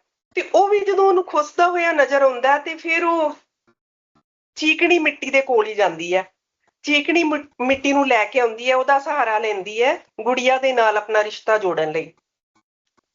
ਇੱਕ ਇਹ ਪਰਤ ਕੰਮ ਕਰ ਰਹੀ। ਦੂਜੀ ਕੀ ਹੈ ਕਿ ਮੈਨੂੰ ਐਵੇਂ ਲੱਗਦਾ ਹੈ ਰਾਜਪ੍ਰੀਤ ਇਹ ਵੀ ਦੱਸਣਾ ਚਾਹੁੰਦੇ ਨੇ ਕਿ ਮਨੁੱਖ ਦਾ ਜਿਹੜਾ ਬਚਪਨ ਹੈ ਉਹ ਚੀਕਣੀ ਮਿੱਟੀ ਵਰਗਾ ਹੁੰਦਾ, ਜਿਵੇਂ ਦੇ ਉਹਨੂੰ ਹਾਲਾਤ ਮਿਲਦੇ ਨੇ ਉਵੇਂ ਦੇ ਹੀ ਉਹ ਸ਼ੇਪ ਲੈਂਦਾ ਜਾਂਦਾ, ਉਵੇਂ ਦਾ ਹੀ ਆਕਾਰ ਲੈ ਕੇ ਉਹ ਇੱਕ ਬਣਦਾ ਮਨੁੱਖ, ਜਿਵੇਂ ਦੇ ਉਹਨੂੰ ਮਾਹੌਲ ਮਿਲੇਗਾ ਬਚਪਨ ਦੇ ਵਿੱਚ। ਸੋ ਇਸ ਤਰ੍ਹਾਂ ਟਾਈਟਲ ਮੈਨੂੰ ਬੜਾ ਹੀ ਅਪੀਲਿੰਗ ਲੱਗਿਆ, ਬੜਾ ਹੀ ਸਿੰਬੋਲਿਕ, ਇਹਦੇ ਕਈ ਕਈ ਪਰਤਾਂ ਦੇ ਵਿੱਚ ਇਹਦੇ ਅਰਥ ਨਿਕਲਦੇ ਨੇ। ਤੇ ਬਾਕੀ ਜਿਹੜਾ ਵਿਸ਼ਾ ਉਹ ਤੇ ਹੈ ਹੀ ਕਮਾਲ ਦਾ ਨਾ, ਵੀ ਇੱਕ ਅਨਾਥ ਬੱਚੀ ਨੂੰ ਕੇਂਦਰ 'ਚ ਰੱਖਿਆ ਗਿਆ, ਉਹਦੇ ਰਾਹੀਂ ਬਾਲ ਮਨੋਵਿਗਿਆਨ ਨੂੰ ਚਿਤਰਿਆ ਗਿਆ। ਇੱਕ ਛੋਟੀ ਜਿਹੀ ਜ਼ਿੰਦਗੀ ਦੇ ਵਿੱਚ ਬੱਚੀ ਨੇ ਕਿੰਨਾ ਕੁਝ ਦੇਖ ਲਿਆ, ਇੰਨਾ ਕੁਝ ਉਹਨੇ ਦੇਖਿਆ, ਫਿਰ ਉਹ ਆਪਣੇ ਭੈਣ ਭਰਾਵਾਂ ਲਈ ਮਾਂ ਬਣ ਗਈ ਹੈ। ਉਹਦੇ ਬਾਵਜੂਦ ਆਪ ਵੀ ਉਹ ਦੁਖੀ ਹੈ, ਆਪ ਵੀ ਉਹਦੀ ਮਾਂ ਚਲੀ ਗਈ ਹੈ, ਆਪ ਵੀ ਛੋਟੀ ਜਿਹੀ ਬੱਚੀ ਹੈ, ਪਰ ਇਸ ਦੇ ਬਾਵਜੂਦ ਉਹ ਮਾਂ ਬਣ ਗਈ ਹੈ ਦੂਸਰੇ ਭੈਣ ਭਰਾਵਾਂ ਲਈ। ਸਭ ਕੁਝ ਗਵਾ ਚੁੱਕੀ ਹੈ, ਪਰ ਇੱਕ ਜਿਹੜੀ ਥਾਂ ਉਹਨੂੰ ਆਪਣੀ ਲੱਗਦੀ ਸੀ, ਉਹ ਵੀ ਜਦੋਂ ਗਵਾਉਣ ਦਾ ਅੰਦੇਸ਼ਾ ਬਣਦਾ, ਫਿਰ ਉਹ ਆਪਣਾ ਡਿਫੈਂਸ ਮੈਕੈਨਿਜ਼ਮ ਤਿਆਰ ਕਰ ਲੈਂਦੀ ਹੈ। ਗੁੱਸਾ ਸੱਭੋ ਤੇ ਉਹ ਚੜ ਜਾਂਦੀ ਹੈ, ਉਹਨੂੰ ਗੁੱਸੇ ਹੁੰਦੀ ਹੈ ਤੇ ਉਹਨੂੰ ਬਾਹਰ ਕੱਢ ਦਿੰਦੀ ਹੈ। ਇਹ ਬੜਾ ਹੀ ਯਥਾਰਥਵਾਦੀ ਜਿਹਾ ਅੰਤ ਮੈਨੂੰ ਲੱਗਿਆ। ਇਸ ਤੋਂ ਸੋਹਣਾ ਅੰਤ ਹੋ ਨਹੀਂ ਸੀ ਸਕਦਾ ਇਸ ਕਹਾਣੀ ਦਾ, ਨਹੀਂ ਹਨਾ। ਤੇ ਇਹ ਖਾਲੀ ਇਹੀ ਨਹੀਂ, ਇਹਦੇ ਵਿੱਚ ਕਿੰਨਾ ਕੁਛ ਵੇਖੋ, ਜਿਹੜੀ ਗਰੀਬੀ ਹੈ ਸਾਡੇ ਸਮਾਜ ਦੇ ਵਿੱਚ ਸਭ ਤੋਂ ਵੱਡੀ ਅਲਾਮਤ ਉਹੀ ਹੈ, ਤੇ ਉਹਦੇ ਨਾਲ ਜੁੜ ਕੇ ਬੜੀਆਂ ਸਾਰੀਆਂ ਅਲਾਮਤਾਂ ਆ ਜਾਂਦੀਆਂ ਨੇ ਜਿਹੜੀਆਂ ਮਨੁੱਖ ਨੂੰ ਘੇਰ ਲੈਂਦੀਆਂ ਨੇ। ਇਸ ਕਹਾਣੀ ਦੇ ਵਿੱਚ ਵੀ ਐਵੇਂ ਹੀ ਹੈ, ਗਰੀਬ ਤੇ ਹੈਗੇ ਹੀ ਨੇ ਉਹ ਵਿਚਾਰੇ, ਇਹਦੇ ਨਾਲ ਕੀ ਆ, ਉਹ ਸ਼ਰਾਬ ਪੀਣ ਲੱਗ ਗਿਆ, ਨਸ਼ਾਖੋਰੀ ਆ ਗਈ। ਫਿਰ ਘਰ ਦੇ ਵਿੱਚ ਕਲੇਸ਼ ਹੈ, ਗਰੀਬੀ ਕਾਰਨ ਵੀ ਹੈ, ਨਸ਼ਾਖੋਰੀ ਕਰਕੇ ਵੀ ਹੈ। ਜੋ ਵਿਚਾਰੀ ਕਮਾ ਕਮੂ ਕੇ ਥੋੜਾ ਬਹੁਤ ਲੈ ਕੇ ਆਉਂਦੀ ਹੈ ਉਹ ਖੋ ਲੈਂਦਾ। ਸੋ ਇਹ ਕਿੰਨੀਆਂ ਅਲਾਮਤਾਂ ਇਹਦੇ ਕਰਕੇ, ਗਰੀਬੀ ਕਾਰਨ, ਨਸ਼ਾਖੋਰੀ, ਘਰ ਦਾ ਕਲੇਸ਼, ਇਹ ਸਾਰਾ ਕੁਝ ਬਣ ਜਾਂਦਾ ਹੈ। ਤੇ ਫਿਰ ਜਿਹੜਾ ਸਮਾਜ ਹੈ ਉਹ ਗਰੀਬ ਦੀ ਮਦਦ ਕਰਨ ਦੀ ਥਾਂ ਤੇ ਉਹਦਾ ਸਗੋਂ ਸ਼ੋਸ਼ਣ ਹੀ ਕਰਦਾ। ਉਹ ਬਹਾਨੇ ਦੇ ਨਾਲ ਉਹ ਕਹਿੰਦੇ ਨੇ ਸਾਡੇ ਘਰ ਆਈ ਗੁੜੀਆ, ਅਸੀਂ ਤੇ ਉਹ ਦਿਖਾਉਂਦੇ ਤੇ ਐਵੇਂ ਨੇ ਅਸੀਂ ਹੈਲਪ ਕਰ ਰਹੇ ਹਾਂ, ਪਰ ਉਹਦਾ ਸ਼ੋਸ਼ਣ ਹੀ ਵਿਚਾਰੀ ਦਾ ਕਰ ਰਹੇ ਨੇ, ਉਹ ਕੰਮ ਉਤੋਂ ਹੋਰ ਜ਼ਿਆਦਾ ਲੈਂਦੇ ਨੇ। ਸੋ ਇਹ ਜਿਹੜਾ ਇੱਕ ਮੇਨ ਵਿਸ਼ੇ ਦੇ ਨਾਲ ਨਾਲ ਕਈ ਸਾਰੇ ਗੌਣ ਵਿਸ਼ੇ ਵੀ ਇਸ ਕਹਾਣੀ ਦੇ ਵਿੱਚ ਗੁੰਦੇ ਹੋਏ ਨੇ।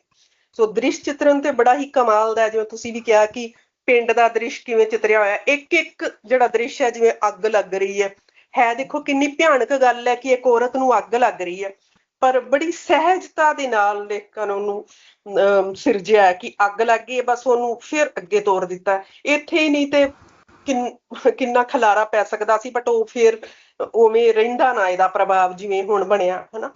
ਤੇ ਜਿਹੜੇ ਸ਼ਬਦ ਨੇ ਮਲਵਈ ਦੇ, ਬਹੁਤ ਹੀ ਖੂਬਸੂਰਤ ਸ਼ਬਦਾਂ ਦੀ ਵਰਤੋਂ ਇਹਨਾਂ ਨੇ ਕੀਤੀ। ਬਹੁਤ ਸੋਹਣੇ। ਬਸ ਥੈਂਕ ਯੂ ਲਖਵਿੰਦਰ ਜੀ, ਬਹੁਤ ਅੱਛਾ, ਤੁਸੀਂ ਬੜਾ ਆਰਾਮ ਖੋਲ ਕੇ ਸਾਰੀ ਹੋਰ ਵੀ ਸਾਨੂੰ ਗੱਲ ਸਮਝਾਈ ਹੈ, ਬਹੁਤ ਅੱਛਾ ਲੱਗਾ ਤੁਹਾਡੀ ਗੱਲ ਸੁਣ ਕੇ। ਹਾਂਜੀ ਸੁਹੇਲ ਸਾਹਿਬ, ਹੁਣ ਤੁਸੀਂ, ਤੁਹਾਡੀ ਵਾਰੀ ਆਈ ਹੈ। ਸੁਹੇਲ ਸਾਹਿਬ, ਤੁਸੀਂ ਸੁਣ ਰਹੇ ਹੋ ਮੇਰੀ ਆਵਾਜ਼? ਹੈਲੋ ਸੁਹੇਲ ਸਾਹਿਬ। ਹਾਂਜੀ ਹੈਲੋ ਜੀ, ਆਵਾਜ਼ ਆ ਰਹੀ ਹੈ?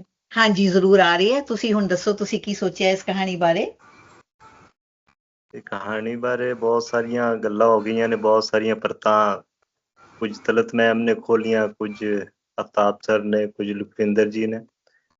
ਮੈਨੂੰ ਜਿਹੜਾ ਇਹ ਕਹਾਣੀ ਨੇ ਇੰਪ੍ਰੈਸ ਕੀਤਾ, ਜਿਹੜੀ ਅਮਰ ਸਾਹਿਬ ਨੇ ਗੱਲ ਕੀਤੀ ਕਿ ਜਦੋਂ ਉਹ ਨਿੱਕੀ ਆਪਣੇ ਮਾਂ ਨੂੰ ਯਾਦ ਕਰਕੇ ਤੇ ਉਹ ਉਹਦੇ ਕੁਰਤਾ ਪਾ ਕੇ ਤੇ ਸੌਂਦੀ ਹੈ ਜਾਂ ਚੁੰਨੀ ਲੈ ਕੇ, ਤੇ ਫਿਰ ਉਹਦੇ ਵਿੱਚੋਂ ਦੀ ਮਾਂ ਦੀ ਖੁਸ਼ਬੂ ਆਉਂਦੀ ਹੈ। ਉਹ ਬੜਾ ਇੱਕ ਇਮੋਸ਼ਨਲ ਤੇ ਇੱਕ ਬੜਾ ਇਹਨਾਂ ਹਿਲਾ ਦੇਣ ਵਾਲਾ, ਕਲੇਜਾ ਹਿਲਾ ਦੇਣ ਵਾਲਾ ਇੱਕ ਮੂਮੈਂਟ ਸੀ। ਤੇ ਮਜਮੂਈ ਤੌਰ ਤੇ ਕਹਾਣੀ ਬੜੀ ਇੰਪ੍ਰੈਸਿਵ ਹੈ। ਤੇ ਜੋ ਮੈਮ ਦਾ ਬਿਆਨ ਹੈ, ਜੋ ਜਿਸ ਰਵਾਨੀ ਨਾਲ ਇਹਨਾਂ ਨੇ ਕਹਾਣੀ ਸੁਣਾਈ ਹੈ, ਤੇ ਜਿਵੇਂ ਲਫ਼ਜ਼ਾਂ ਦੀ ਵਰਤੋਂ ਹੈ, ਉਹ ਬਹੁਤ ਸੋਹਣੀ ਲੱਗੀ। ਤੇ ਮਜ਼ੀਦ ਇਸ ਤੇ ਗੱਲ ਜ਼ੁਬੈਰ ਸਾਹਿਬ ਕਰਨਗੇ, ਬਾਕੀ ਦੋਸਤ ਕਰਨਗੇ। ਤੇ ਮੈਂ ਇੰਨਾ ਹੀ ਕਹਿਣਾ ਚਾਹਾਂਗਾ ਕਿ ਇੰਪ੍ਰੈਸਿਵ ਕਹਾਣੀ ਹੈ ਮੇਰੇ ਲਈ। ਬਹੁਤ ਸ਼ੁਕਰੀਆ। ਬੜੀ ਸ਼ੁਕਰੀਆ ਸੁਹੇਲ ਸਾਹਿਬ, ਬੜੀ ਮਿਹਰਬਾਨੀ ਆਪ ਜੀ ਦੀ। ਜ਼ੁਬੈਰ ਸਰ, ਤੁਸੀਂ ਹੁਣ ਥੋੜਾ ਬੋਲੋਗੇ ਪਲੀਜ਼? ਹਾਂਜੀ ਬੋਲਾਂਗਾ। ਹਾਂਜੀ ਕਿਉਂ ਨਹੀਂ ਬੋਲਣਾ। ਹਾਂਜੀ। ਇਹ ਇੱਕ ਚੜ੍ਹਦੇ ਤੋਂ ਇੱਕ ਸੱਜਣ ਨੇ ਸਾਡੇ, ਬਲੀਜੀਤ ਜੀ, ਉਹ ਹਾਂਜੀ ਕਾਫੀ ਅਰਸੇ ਤੋਂ ਆ ਹੀ ਨਹੀਂ ਰਹੇ। ਉਹਨਾਂ ਨੇ 2-3 ਫਿਕਰੇ ਲਿਖੇ ਨੇ। ਜੀ ਪਹਿਲੇ ਮੈਂ ਉਹ ਪੜਾਂਗਾ ਤੇ ਫਿਰ ਮੈਂ ਥੋੜੀ ਜਿਹੀ ਆਪਣੀ ਗੱਲ ਕਰਾਂਗਾ, ਕਿਉਂਕਿ ਟਾਈਮ ਵੀ ਥੋੜਾ ਹੀ ਰਹਿ ਗਿਆ। ਮੈਮ ਬਨੀਪਾਲ ਦੀ ਕਹਾਣੀ ਚੀਕਣੀ ਮਿੱਟੀ ਦਾ ਰਿਸ਼ਤਾ ਬੜੀ ਜ਼ੋਰਦਾਰ ਕਹਾਣੀ ਹੈ। ਮੈਨੂੰ ਇਸ ਕਹਾਣੀ ਨੇ ਆਪਣੇ 'ਚ ਲਪੇਟ ਲਿਆ। ਲੇਖਕ ਮੈਮ ਨੇ ਬਰਤਾਂਤ ਦੀ ਪਾਠਕ ਦੀ ਨਬਜ਼ ਤੇ ਉਂਗਲ ਰੱਖਣ ਦੀ ਸਮਝ ਹੈ। ਮੈਂ ਗੁਰਮੁਖੀ ਚ ਪੜ੍ਹ ਰਿਹਾ, ਥੋੜਾ ਮਾਫ ਕਰ ਦੇਣਾ ਟੱਕੇ। ਇਹ ਪੰਜਾਬ 'ਚ ਬਹੁਤ ਥੋੜੀ ਲੋਕਾਂ ਨੂੰ ਪਤਾ ਹੈ। ਭਾਸ਼ਾ ਕਮਾਲ ਦੀ ਕੋਲੋਕੀਅਲ ਹੈ, ਇੱਕ ਵੀ ਸ਼ਬਦ ਫਾਲਤੂ ਨਹੀਂ। ਮਿਹਰਬਾਨੀ। ਇਹ ਬਲੀਜੀਤ ਜੀ ਬੜੇ ਵੱਡੇ ਕਹਾਣੀਕਾਰ ਨੇ, ਇਹਨਾਂ ਨੂੰ ਸਾਰਿਆਂ ਨੂੰ ਪਤਾ ਹੈ। ਹਾਂਜੀ ਤੇ ਮੈਂ ਸਿਰਫ ਇੱਕ ਦੋ ਗੱਲਾਂ ਹੀ ਕਰਾਂਗਾ ਕਿ ਚੀਕਣੀ ਮਿੱਟੀ ਤੇ ਕਾਫੀ ਗੱਲ ਹੋਈ ਹੈ। ਮਿੱਟੀ ਜਿੰਨੀ ਵੀ ਚੀਕਣੀ ਹੋਵੇ ਉਹ ਮਿੱਟੀ ਹੁੰਦੀ ਹੈ। ਉਹ ਜਿਹੜੀ ਮਾਂ ਹੈ, ਉਹਦੀ ਜਿਹੜੀ ਚੀਕਣੀ ਮਿੱਟੀ ਇਕੱਠੀ ਕਰਦੀ ਹੈ, ਬਣਾਉਂਦੀ ਹੈ ਚੁੱਲ੍ਹੇ ਸਾਰਾ, ਉਹ ਚੀਕਣੀ ਮਿੱਟੀ ਹੀ ਰਹਿੰਦੀ ਹੈ। ਤੇ ਉਹਦੇ ਵਿੱਚ ਜਿਹੜਾ ਨਾ ਇਹ ਗੱਲ ਵੀ ਹੈ। ਦੂਸਰਾ ਹੈਗਾ ਕਿ ਜਿਹੜੀ ਕਹਾਣੀ ਹੈ ਇਹਨਾਂ ਦੀ, ਉਹ ਆਈ ਦਾ ਕਰੈਕਟਰ ਹੈ, ਜਿਹੜੇ ਰਾਣੀ ਹੈ, ਉਹਨੂੰ ਉਹਨਾਂ ਨੇ ਮੁੱਖ ਰੱਖ ਕੇ ਲਿਖਿਆ ਹੈ। ਔਰ ਉਹ ਮਾੜੇ ਘਰ ਦੀ ਕੁੜੀ ਹੈ, ਔਰ ਉਹ ਜਿਸ ਤਰ੍ਹਾਂ ਉਹ ਵੇਖਦੀ ਹੈ, ਜਿਵੇਂ ਉਹਦੀ ਤੱਕਣੀ ਹੈ, ਔਰ ਜਿਵੇਂ ਦੇ ਉਹ ਲਫ਼ਜ਼ਾਲੀ ਬੋਲਦੀ ਹੈ, ਉਹਨੂੰ ਲੈ ਕੇ ਅਸੀਂ ਮਿਡਲ ਕਲਾਸੀ ਹਾਂ, ਸਾਡਾ ਤੇ ਵਾਹ ਉਸ ਤਰ੍ਹਾਂ ਨਹੀਂ ਪੈਂਦਾ ਮਾੜਿਆਂ ਦੇ ਨਾਲ। ਲੇਕਿਨ ਇਹਨਾਂ ਨੇ ਜਿਸ ਤਰ੍ਹਾਂ ਉਹ ਛੋਟੀ ਕੁੜੀ ਜਿਹੜੀ ਹੈ ਰਾਣੀ, ਉਹਦੀ ਵੋਕੈਬਲਰੀ ਲੈ ਕੇ ਆਏ ਨੇ, ਉਹਦੀ ਤੱਕਣੀ ਲੈ ਕੇ ਆਏ ਨੇ, ਔਰ ਉਹਦੇ ਰਾਹੀਂ ਜਿਹੜੀ ਉਹ ਕੀਤੀ ਹੈ ਕਹਾਣੀ। ਔਰ ਕਹਾਣੀ ਜਿਹੜੀ ਹੈ, ਇਸ ਤਰ੍ਹਾਂ ਦੀ ਕਹਾਣੀ ਲਿਖਣਾ ਆਸਾਨ ਨਹੀਂ ਹੈ। ਉਚਾਰਨ ਇਹਨਾਂ ਦਾ ਬੜਾ ਸੋਹਣਾ, ਜਿਵੇਂ ਜਿਹੜੀ ਖਾਸ ਤੌਰ 'ਤੇ ਰਿਕਾਰਡਿੰਗ ਹੈ, ਉਹ ਤਾਂ ਇਸ ਤੋਂ ਵੀ ਸੋਹਣੀ ਹੈ ਜਿਹੋ ਜਿਹੀ ਇਹਨਾਂ ਨੇ ਅੱਜ ਪੜ੍ਹੀ ਹੈ। ਔਰ ਉਚਾਰਨ 'ਚ ਜਿਹੜੀ ਰਿਕਾਰਡਿੰਗ ਉਹ 'ਚ ਬਕਾਇਦਾ ਇਹਨਾਂ ਨੇ ਡਾਇਲੌਗਸ ਨੂੰ ਥੱਲੇ ਉੱਤੇ ਪਿੱਚ ਬਣਾ ਕੇ ਜਿਹੜਾ ਨਾ ਉਹ ਪੜ੍ਹੇ ਨੇ। ਔਰ ਇਹਨਾਂ ਦਾ ਬੋਲੀ ਇਹਨਾਂ ਦੀ ਬਹੁਤ ਸੋਹਣੀ ਹੈ। ਔਰ ਬੋਲੀ ਤੋਂ ਇਹ ਵੀ ਲੱਗਦਾ ਹੈ ਕਿ ਜੇ ਅਸੀਂ ਸਹੀ ਪੰਜਾਬੀ ਲਿਖਣਾ ਚਾਹੀਏ ਤੇ ਫਿਰ ਸੰਸਕ੍ਰਿਤ ਦਾ ਲਫ਼ਜ਼ ਜਾਂ ਹਿੰਦੀ ਦਾ ਜਾਂ ਅਰਬੀ ਫਾਰਸੀ ਦਾ ਲਫ਼ਜ਼ ਨਹੀਂ ਆਏਗਾ। ਸਾਡੀ ਆਪਣੀ ਬੋਲੀ ਦੇ ਵਿੱਚ ਹਰ ਅੱਖਰ ਮੌਜੂਦ ਹੈ, ਰਿਚਨੈਸ ਉਹਦੀ ਮੌਜੂਦ ਹੈ। ਔਰ ਇਹਨਾਂ ਦੀ ਕਹਾਣੀ ਉਸ ਚੀਜ਼ ਦਾ ਕਮਾਲ ਹੈ। ਬਾਕੀ ਜਿਹੜਾ ਦਾ ਵਿਸ਼ੇ ਹੈ, ਸਬਜੈਕਟ ਹੈ, ਉਹ ਤਾਂ ਠੀਕ ਹੈ। ਕੋ ਮਾੜੇ ਘਰ ਦੀ ਕੁੜੀ ਹੈ, ਜੋ ਉਹਦੇ ਨਾਲ ਵਾਪਰਦੀ ਹੈ, ਉਹਨੂੰ ਇਹਨਾਂ ਨੇ ਬਹੁਤ ਸੋਹਣੇ ਢੰਗ ਨਾਲ ਲਿਖਿਆ ਹੈ। ਤੇ ਜਿਸ ਤਰ੍ਹਾਂ ਬਲੀਜੀਤ ਨੇ ਕਿਹਾ, ਇੱਕ ਅੱਖਰ ਵੀ ਇਹਦੇ 'ਚ ਫਾਲਤੂ ਨਹੀਂ ਹੈ। ਤੇ ਕਹਾਣੀ ਦਾ ਜਿਹੜੀ ਕਹਾਣੀ, ਛੋਟੀ ਕਹਾਣੀ, ਨਿੱਕੀ ਕਹਾਣੀ ਹੈ, ਸ਼ਾਰਟ ਸਟੋਰੀ, ਉਹਦਾ ਕਮਾਲ ਇਹੀ ਹੈ, ਜਿਵੇਂ ਮੰਟੋ ਕਹਿੰਦਾ ਸੀ ਕਿ ਮੇਰੀ ਕਹਾਣੀ 'ਚ ਇੱਕ ਲਫ਼ਜ਼ ਵੀ ਫਾਲਤੂ ਨਹੀਂ ਹੈ। ਤੇ ਉਹ ਜਿਹੜੀ ਉਹਦਾ ਕਰਾਫਟ, ਜਿਹਨੂੰ ਅਸੀਂ ਕਰਾਫਟਮੈਨਸ਼ਿਪ ਕਹਿੰਦੇ ਹਾਂ, ਜਿਹੜੀ ਉਹਦੀ ਟੈਕਨੀਕ ਹੈ, ਉਹ ਇਹਨਾਂ ਦੀ ਬਹੁਤ ਸੋਹਣੀ ਹੈ ਔਰ ਕਮਾਲ ਹੈ, ਬੜੀ ਅੱਛੀ ਹੈ। ਔਰ ਇੱਕ ਕਾਮਯਾਬ ਕਹਾਣੀ ਹੈ। ਮੈਂ ਵੀ ਮੁਬਾਰਕਬਾਦ ਦੇਣਾ ਇਹਨਾਂ। ਸ਼ੁਕਰੀਆ ਜ਼ੁਬੈਰ ਸਾਹਿਬ, ਥੈਂਕ ਯੂ ਸੋ ਮਚ। ਮੈਂ ਇੱਕ ਦੋ ਗੱਲਾਂ ਮਾੜੀਆਂ ਜੀਆਂ, ਜੇ ਇਜਾਜ਼ਤ ਹੋਵੇ ਤੇ ਟਾਈਮ ਤਾਂ ਹੈ ਨਹੀਂ ਹੁਣ, ਪਰ ਜਿਹੜੀਆਂ ਇਹਨਾਂ ਨੇ ਦੋ ਗੱਲਾਂ ਜਿਹੜੀਆਂ ਪਿੰਡਾਂ ਦੀਆਂ ਵੱਡੀਆਂ ਪ੍ਰੋਬਲਮਸ ਨੇ ਅੱਜ ਕੱਲ੍ਹ, ਜਾਂ ਉਹ ਹੈਗੀਆਂ ਨੇ, ਉਹ ਇੱਕ ਤੇ ਹੈਗਾ ਨਸ਼ਾ। ਇਹਨਾਂ ਨੇ ਉਹਨੂੰ ਵੀ ਬੜੀ ਖੂਬਸੂਰਤੀ ਨਾਲ ਟੱਚ ਕੀਤਾ, ਪਰ ਉਹਦੇ ਉੱਤੇ ਇਹਨਾਂ ਨੇ ਉਹਦੇ ਜਿਹੜੇ ਇਫੈਕਟਸ ਨੇ ਬੜੇ ਖੂਬਸੂਰਤੀ ਨਾਲ ਦੱਸੇ ਨੇ। ਤੇ ਦੂਜੀ ਗੱਲ ਇਹਨਾਂ ਨੇ ਜਿਹੜੀ ਉਹ ਕਰਪਸ਼ਨ ਦੇ ਉੱਤੇ ਇਹਨਾਂ ਨੇ ਉਂਗਲੀ ਕੀਤੀ ਹੈ, ਜਿਹੜੇ ਕਿ ਉਹਦੀ ਮਿੱਟੀ ਵਿਕ ਰਹੀ ਹੈ ਅੱਜ ਕੱਲ੍ਹ, ਜਿਹੜਾ ਸ਼ਾਇਦ ਸਰਪੰਚ ਸੀ ਕਿ ਕੌਣ ਸੀ, ਜਿਹੜਾ ਉਹ ਪਿੰਡ ਦੀ ਮਿੱਟੀ ਵੇਚ ਰਿਹਾ। ਇਹ ਬੜਾ ਵੱਡਾ ਵਿਸ਼ੇ ਹੈਗਾ, ਇਹ ਬੜੀ ਵੱਡੀ ਕਰਪਸ਼ਨ ਦੀ ਇੱਕ ਹੈਗੀ ਹੈ ਪ੍ਰੋਬਲਮ। ਤੇ ਇਹਨਾਂ ਨੇ ਬੜੀ ਖੂਬਸੂਰਤੀ ਨਾਲ ਦੋ ਗੱਲਾਂ ਬਹੁਤ ਸੋਹਣੇ ਤਰੀਕੇ ਨਾਲ ਦੱਸੀਆਂ ਨੇ। ਤੇ ਜਿਹੜੀ ਹੈਗੀ ਹੈ ਇੱਕ ਹੋਰ ਗੱਲ ਇਹਨਾਂ ਨੇ ਬੜੀ ਸੋਹਣੀ ਇੱਕ ਅੱਧੀ ਲਾਈਨ 'ਚ ਦੱਸੀ ਹੈਗੀ ਹੈ, ਵਿੱਚ ਥੋੜੀ ਸੋਚਣ ਵਾਲੀ ਗੱਲ ਹੈ ਕਿ ਜਿਹੜੀ ਬੱਚੀ ਹੈਗੀ ਆ, ਉਹਨੂੰ ਕੁਛ ਨਹੀਂ ਫਰਕ ਪੈਂਦਾ ਕਿ ਕੋਈ ਗਰੀਬ ਆ ਜਾਂ ਅਮੀਰ ਆ, ਕਿ ਕੋਈ ਗੋਰਾ ਆ ਜਾਂ ਕੋਈ ਕਾਲਾ ਆ। ਇਹ ਬੜੀ ਵੱਡੀ ਗੱਲ ਹੈਗੀ ਆ ਕਿ ਇਹ ਜਿਹੜਾ ਸਮਾਜ ਹੈਗਾ ਆ, ਇਹ ਇਨਸਾਨਾਂ ਨੂੰ ਸਿਖਾਉਂਦਾ ਆ ਵਿਤਕਰਾ ਕਰਨਾ। ਜਿਹੜਾ ਬੱਚਾ ਮਾਸੂਮ ਹੈਗਾ, ਉਹਨੂੰ ਇਹਨਾਂ ਚੀਜ਼ਾਂ ਨਾਲ ਕੋਈ ਫਰਕ ਨਹੀਂ ਪੈਂਦਾ। ਇੱਕ ਮੈਂ ਹੋਰ ਬੜੀ ਮਜ਼ੇਦਾਰ ਗੱਲ ਪਤਾ ਨਹੀਂ ਸੁਣੀ, ਜਿਹੜੀ ਇਹਨਾਂ ਨੇ ਗੁੱਡੀ ਨਹੀਂ ਆਖਿਆ, ਗੁੜੀਆ ਆਖਿਆ ਔਰ ਮੰਮੀ ਆਖਿਆ। ਤੁਸੀਂ ਕੰਮ ਕਰਨ ਵਾਲੇ ਜਦ ਪੰਜਾਬ ਜਾਈਦਾ ਤੇ ਜਿਹੜੇ ਕੋਈ ਸਫਾਈ ਕਰਨ ਵਾਲੇ ਆਉਂਦੇ ਨੇ, ਜਿਹੜੇ ਉਹਨਾਂ ਨੇ ਆਪਣੇ ਆਪ ਨੂੰ ਥੋੜਾ ਜਿਹਾ ਐਲੀਵੇਟ ਕਰਨ ਲਈ ਇੱਕ ਨਾਂ ਜ਼ਰੂਰ ਰੱਖੇ ਨੇ। ਉਹ ਜ਼ਰੂਰ ਆਪਣੀ ਮਾਂ ਨੂੰ ਮੰਮੀ ਕਹਿਣਗੇ, ਪਿਓ ਨੂੰ ਡੈਡੀ ਕਹਿਣਗੇ। ਜਿਹੜੀਆਂ ਕੰਮ ਕਰਨ ਵਾਲੀਆਂ ਆਉਂਦੀਆਂ ਨੇ, ਅਨਪੜ੍ਹ ਹੁੰਦੀਆਂ, just to feel little better.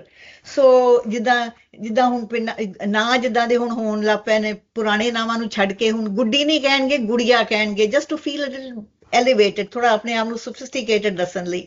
ਸੋ ਇਹ ਬੜੀਆਂ ਨਾਜ਼ੁਕ ਚੀਜ਼ਾਂ ਨੇ ਜਿਹੜੀਆਂ ਰਾਜਪ੍ਰੀਤ ਜੀ ਨੇ ਤਾਂ ਕਮਾਲ ਹੀ ਕਰ ਦਿੱਤੀ ਹੈ। ਬਹੁਤ ਬਹੁਤ ਮਿਹਰਬਾਨੀ ਤੁਹਾਡੇ ਆਉਣ ਦੀ। ਔਰ ਇਹਨਾਂ ਦੀ ਥੋੜੀ ਜਿਹੀ ਗੱਲਬਾਤ ਵੀ ਕਰਾਣੀ ਹੈ।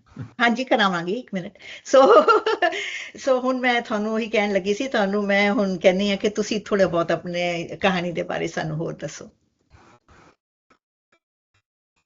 ਸੰਗਤ ਬਾਰੇ ਵੀ ਸੰਗਤ ਬਾਰੇ ਵੀ ਸੰਗਤੀਆ ਬਾਰੇ ਵੀ। ਹਾਂ ਜ਼ਰੂਰ। ਤੁਹਾਡੀ ਆਵਾਜ਼ ਨਹੀਂ ਆ ਰਹੀ ਰਾਜਪ੍ਰੀਤ ਜੀ। ਤੁਸੀਂ ਸ਼ਾਇਦ ਤੁਹਾਡਾ ਮਾਈਕ ਖੁੱਲਾ ਹੈ, ਪਰ ਮੇਰੇ ਖਿਆਲ ਚ ਵੋਲਿਊਮ ਤੁਸੀਂ ਥੱਲੇ ਕੀਤਾ ਹੋਇਆ ਹੈ।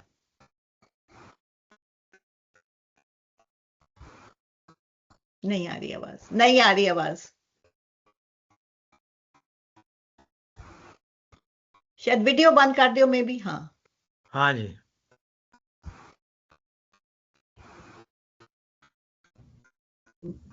अनम्यूट है ने, लेकिन उनकी आवाज नहीं आ रही। हुन राजप्रीत, हाँ हुन बोलो राजप्रीत जी। आवाज नहीं आ रही। हाँ जी आवाज। अनफॉर्चुनेट। सही साहब तुसी कहानी सुनी है? मैं जरा थले मेहमान आ गए सन अनएक्सपेक्टेड, ते मैनू उन्हां नू जरा एंटरटेन करना पेगा थोड़ी देर वास्ते विचों। कोई गल नहीं। लेकिन जी चिकनी मिट्टी का जो थीम मैंने चुकया है वो वाकई it's very recurring theme in our classical poetry throughout. और मिट्टी का एक काफी भी एक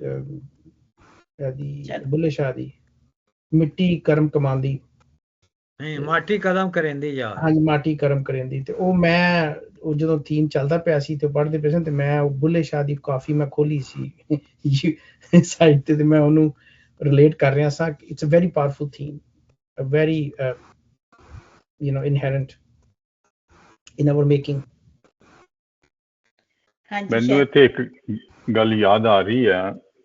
ਕੁੜੀ ਦਾ ਨਾਂ ਜਿਹੜਾ ਕਹਿ ਰਹੀ ਆ ਉਹਦਾ ਨਾਂ ਹੈਗਾ ਰਾਣੀ। ਤੇ ਜਿਹਦਾ ਬੀਬਾ ਜੀ ਨੇ ਵੀ ਗੱਲ ਕੀਤੀ ਆ ਕਿ ਦਿਲ ਨੂੰ ਦਿਲਾਸਾ ਦੇਣ ਲਈ ਝੁੱਗੀਆਂ ਦੇ ਬਾਦਸ਼ਾਹ, ਝੁੱਗੀਆਂ 'ਚ ਰਹਿੰਦੇ ਨੇ, ਆਪਣੇ ਆਪ ਨੂੰ ਬਾਦਸ਼ਾਹ ਸਮਝਦੇ ਨੇ। ਦਿਲ ਨੂੰ ਦਿਲਾਸਾ ਦੇਣ ਲਈ ਝੁੱਗੀਆਂ ਦੇ ਬਾਦਸ਼ਾਹ, ਪੁੱਤਰਾਂ ਨੂੰ ਰਾਜੇ ਆਖਦੇ, ਧੀਆਂ ਨੂੰ ਰਾਣੀਆਂ। ਦਿਲ ਦੇ ਵਿੱਚ ਖਟਕ ਹੈ, ਪੁੱਤਰਾਂ ਨੂੰ ਰਾਜੇ ਕਹਿੰਦੇ ਨੇ ਤੇ ਧੀਆਂ ਨੂੰ ਰਾਣੀਆਂ ਕਹਿੰਦੇ ਨੇ। ਝੁੱਗੀਆਂ ਦੇ ਵਿੱਚ ਰਹਿੰਦੇ ਨੇ। ਉਹ ਲਾਲਸਾ ਜਿਹੜੀ ਆ ਕਿਸੇ ਨਾ ਕਿਸੇ ਬਣਨ ਦੀ, ਉਹ ਖਤਮ ਨਹੀਂ ਹੁੰਦੀ ਕਦੀ ਵੀ। ਬਹੁਤ ਅੱਛਾ ਅਮਰ ਜੀ। ਰਾਜਪ੍ਰੀਤ ਜੀ ਆਪਣੇ ਖਤਮ ਕਰੀਏ ਉਹਨਾਂ ਦੀ। ਰਾਜਪ੍ਰੀਤ ਜੀ ਤੁਸੀਂ ਫੇਰ ਟਰਾਈ ਕਰੋਗੇ ਇੱਕ ਵਾਰੀ ਪਲੀਜ਼ ਬੋਲਣ ਦੀ? ਨਹੀਂ ਚਲੋ ਜੀ ਰੈਪ ਅਪ ਕਰ ਦਿਓ। ਚਲੋ ਠੀਕ ਹੈ, ਦੁਬਾਰਾ ਲੌਗਇਨ ਕਰਨ ਥੋੜਾ ਜਿਹਾ। ਚਲੋ ਟਾਈਮ ਸਾਈਡ ਸਾਹਿਬ ਟਾਈਮ ਹੈਗਾ। हेलो हाँ जी आ गई हाँ जी मैम आई आवाज? हाँ जी आ गई बहुत अच्छा हो गया। हाँ जी हाँ जी ਸਭ ਤੋਂ ਪਹਿਲਾਂ ਤਾਂ ਮੈਂ ਅਦਬੀ ਸੰਗਤ ਦੇ ਸਾਰੇ ਜਿੰਨੇ ਵੀ ਅਸੀਂ ਨਾਲ ਜੁੜੇ ਹੋਏ ਆ ਸਾਰਿਆਂ ਦਾ ਬਹੁਤ ਬਹੁਤ ਸ਼ੁਕਰੀਆ ਕਿ ਮੇਰੀ ਫਿਰ ਗੁਆਚ ਗਏ ਉਹਨਾਂ ਨੂੰ। ਮੈਂ ਕਿਹਾ ਇੰਟਰਨੈਟ ਦਾ ਕਾਫੀ ਮਸਲਾ ਹੈ। हाँ जी मसला पै रहा है काफी। ਫਿਰ ਮੇਰੇ ਖਿਆਲ ਰੈਪ ਅਪ ਕਰੀਏ। ਹਾਂ ਮੈਂ ਉਹਨਾਂ ਨੂੰ ਮੈਸੇਜ ਕਰ ਦਾਂਗਾ ਕਿ ਤੁਸੀਂ ਜੋ ਵੀ ਕਹਿਣਾ ਨਾ ਵਾਇਸ ਮੈਸੇਜ ਕਰ ਦਿਓ, ਮੈਂ ਗਰੁੱਪ 'ਚ ਸ਼ੇਅਰ ਕਰ ਲਾਂਗਾ। ਚਲ ਅੱਛਾ ਫਿਰ ਬਾਅਦ ਤੇ ਅੱਛਾ ਫਿਰ ਠੀਕ ਹੈ। ਹਾਂਜੀ ਜੋ ਵੀ ਸੱਜਣ ਅੱਜ ਸਾਡੇ ਨਾਲ ਅੱਜ ਜੁੜੇ ਨੇ ਉਹਨਾਂ ਦਾ ਤਹਿ ਦਿਲੋਂ ਸ਼ੁਕਰੀਆ ਜੀ। ਸਾਡੇ ਨਾਲ ਆਪ ਵੱਧ ਤੋਂ ਵੱਧ ਜੁੜੋ ਤੇ ਆਪਣੀ ਪਿਆਰੀ ਮਾਂ ਬੋਲੀ ਦੀ ਸੇਵਾ ਕਰਦੇ ਰਹੋ। ਅਗਲੇ ਮਹੀਨੇ ਆਪ ਨਾਲ। ਹਾਂਜੀ आई आवाज मैम? हाँ जी आ रही है। ਉਹਨਾਂ ਕੋਈ ਇੰਟਰਨੈਟ ਦਾ ਮਸਲਾ ਹੋ ਗਿਆ ਸੀ। ਹਾਂ ਬਸ ਮੁਕਤਸਰ ਜੀ ਦੀ ਗੱਲ। ਹਾਂਜੀ ਸਾਡੀ ਸਾਰੀ ਅਦਬੀ ਸੰਗਤ ਦੇ ਸਾਰੇ ਮੈਂਬਰ ਸਹਿਬਾਨ ਜਿੰਨੇ ਵੀ ਅਸੀਂ ਜੁੜੇ ਹੋਏ ਹਾਂ, ਸਾਡਾ ਪਰਿਵਾਰ, ਬਹੁਤ ਬਹੁਤ ਸ਼ੁਕਰੀਆ ਤੁਹਾਡਾ ਕਿ ਇੰਨੇ ਇਤਮੀਨਾਨ ਦੇ ਨਾਲ ਮੇਰੀ ਕਹਾਣੀ ਸੁਣੀ ਤੇ ਸਾਰਿਆਂ ਨੇ ਇੰਨੀ ਡਿਟੇਲ ਦੇ ਵਿੱਚ ਰਾਏ ਦਿੱਤੀ। ਤੇ ਜੇ ਮੈਂ ਕੱਲੇ ਜਾਣੇ ਦਾ ਨਾਮ ਲੈ ਕੇ ਉਹਨੂੰ ਡਿਟੇਲ ਨੂੰ ਡਿਸਕਸ ਕਰਾਂ ਤਾਂ ਬਹੁਤ ਟਾਈਮ ਲੱਗੂਗਾ। ਤੇ ਇੱਕ ਦੁਆ ਹੈ ਕਿ ਇਸੇ ਤਰ੍ਹਾਂ ਅਦਬੀ ਸੰਗਤ ਦੇ ਵਿੱਚ ਅਸੀਂ ਜੁੜਦੇ ਰਹੀਏ, ਕਹਾਣੀਆਂ ਪੜ੍ਹਦੇ ਰਹੀਏ, ਉਹਦੇ ਬਾਰੇ ਗੱਲਾਂ ਬਾਤਾਂ ਹੁੰਦੀਆਂ ਰਹਿਣ, ਸਿੱਖਦੇ ਰਹੀਏ। ਔਰ ਜਿੰਨੀਆਂ ਪਰਤਾਂ ਸਾਰਿਆਂ ਨੇ ਵੱਖ-ਵੱਖ ਰੂਪ 'ਚ ਸਾਹਮਣੇ ਰੱਖੀਆਂ ਨੇ, ਉਹਦੇ ਨਾਲ ਮੈਨੂੰ ਇਹ ਕਹਾਣੀ ਦੇ ਹੋਰ ਵੀ ਸ਼ੇਡ ਸਮਝ ਆਏ ਨੇ। ਸ਼ਾਇਦ ਉਹਨਾਂ ਮੈਂ ਵੀ ਉਹਦੇ ਬਾਰੇ ਨਹੀਂ ਸੀ ਜਾਣਦੀ ਜਿੰਨਾ ਸਾਰਿਆਂ ਨੇ ਕੀਤਾ। ਬਹੁਤ ਬਹੁਤ ਸ਼ੁਕਰੀਆ, ਬਹੁਤ ਬਹੁਤ ਧੰਨਵਾਦ ਮੈਮ। ਆਪ ਦਾ ਬਹੁਤ ਮਿਹਰਬਾਨੀ ਜੀ ਆਉਣ ਦੀ, ਔਰ ਏਦਾਂ ਹੀ ਸਾਨੂੰ ਆਪਣੀਆਂ ਸੋਹਣੀਆਂ ਤੋਂ ਸੋਹਣੀਆਂ ਕਹਾਣੀਆਂ ਸੁਣਾਉਂਦੇ ਰਹੋ। ਸੋ ਅੱਛਾ ਜੀ, ਸਾਰੀ ਸੰਗਤ ਨੂੰ ਬਹੁਤ ਬਹੁਤ ਮਿਹਰਬਾਨੀ। ਅਗਲੇ ਮਹੀਨੇ ਆਪ ਨਾਲ ਫਿਰ ਮੁਲਾਕਾਤ ਹੋਵੇਗੀ। ਤਦ ਤੱਕ ਲਈ ਸਾਨੂੰ ਇਜਾਜ਼ਤ ਦਿਵੋ ਜੀ। ਰੱਬ ਰਾਖਾ ਸਾਰਿਆਂ ਦਾ। ਥੈਂਕ ਯੂ, ਰਾਮ ਸ਼ੁਕਰੀਆ ਰਾਖਾ ਜੀ, ਜੀ। ਸ਼ੁਕਰੀਆ। ਰਾਜਪ੍ਰੀਤ ਜੀ ਦਾ ਚੇਚਾ ਸ਼ੁਕਰੀਆ ਜੀ। ਹਾਂਜੀ, ਬੀਬਾ ਜੀ ਨੇ ਬੜਾ ਸੋਹਣੀ ਤੁਸੀਂ ਕੀਤੀ ਹੈ ਜੀ। ਐਂਕਰ ਸ਼ੁਕਰੀਆ ਪਰਸਨ, ਜੀ। Great anchor person. ਬਹੁਤ ਵਧੀਆ ਐਂਕਰਿੰਗ ਸੀ ਮੈਮ। ਜਦੋਂ ਤੁਸੀਂ ਬੋਲ ਰਹੇ ਸੀ ਮੈਂ ਸਿੱਖ ਰਹੀ ਸੀ, ਕਿਉਂਕਿ ਕਾਲਜ ਮੈਂ ਵੀ ਕਰਨੀ ਹੁੰਦੀ ਹੈ। ਮੈਂ ਇਹ ਦੇਖ ਰਹੀ ਸੀ ਵੀ ਕਿਸ ਸ਼ਬਦ ਨੂੰ ਕਿਸ ਤਰ੍ਹਾਂ ਇਹਨਾਂ ਨੇ, ਕਿਵੇਂ ਪ੍ਰੈਜੈਂਟੇਸ਼ਨ ਇਹਨਾਂ ਦੀ ਕਿੰਨੀ ਵਧੀਆ। ਬਹੁਤ ਬਹੁਤ ਧੰਨਵਾਦ ਮੈਮ। ਹਾਂਜੀ, ਸਹੀ ਸਾਹਿਬ ਦੀ ਸ਼ਰਟ ਵੀ ਬੜੀ ਸੋਹਣੀ ਹੈ। ਹੌਸਲਾ ਅਫਜ਼ਾਈ ਦਾ ਬਹੁਤ ਬਹੁਤ ਸ਼ੁਕਰੀਆ।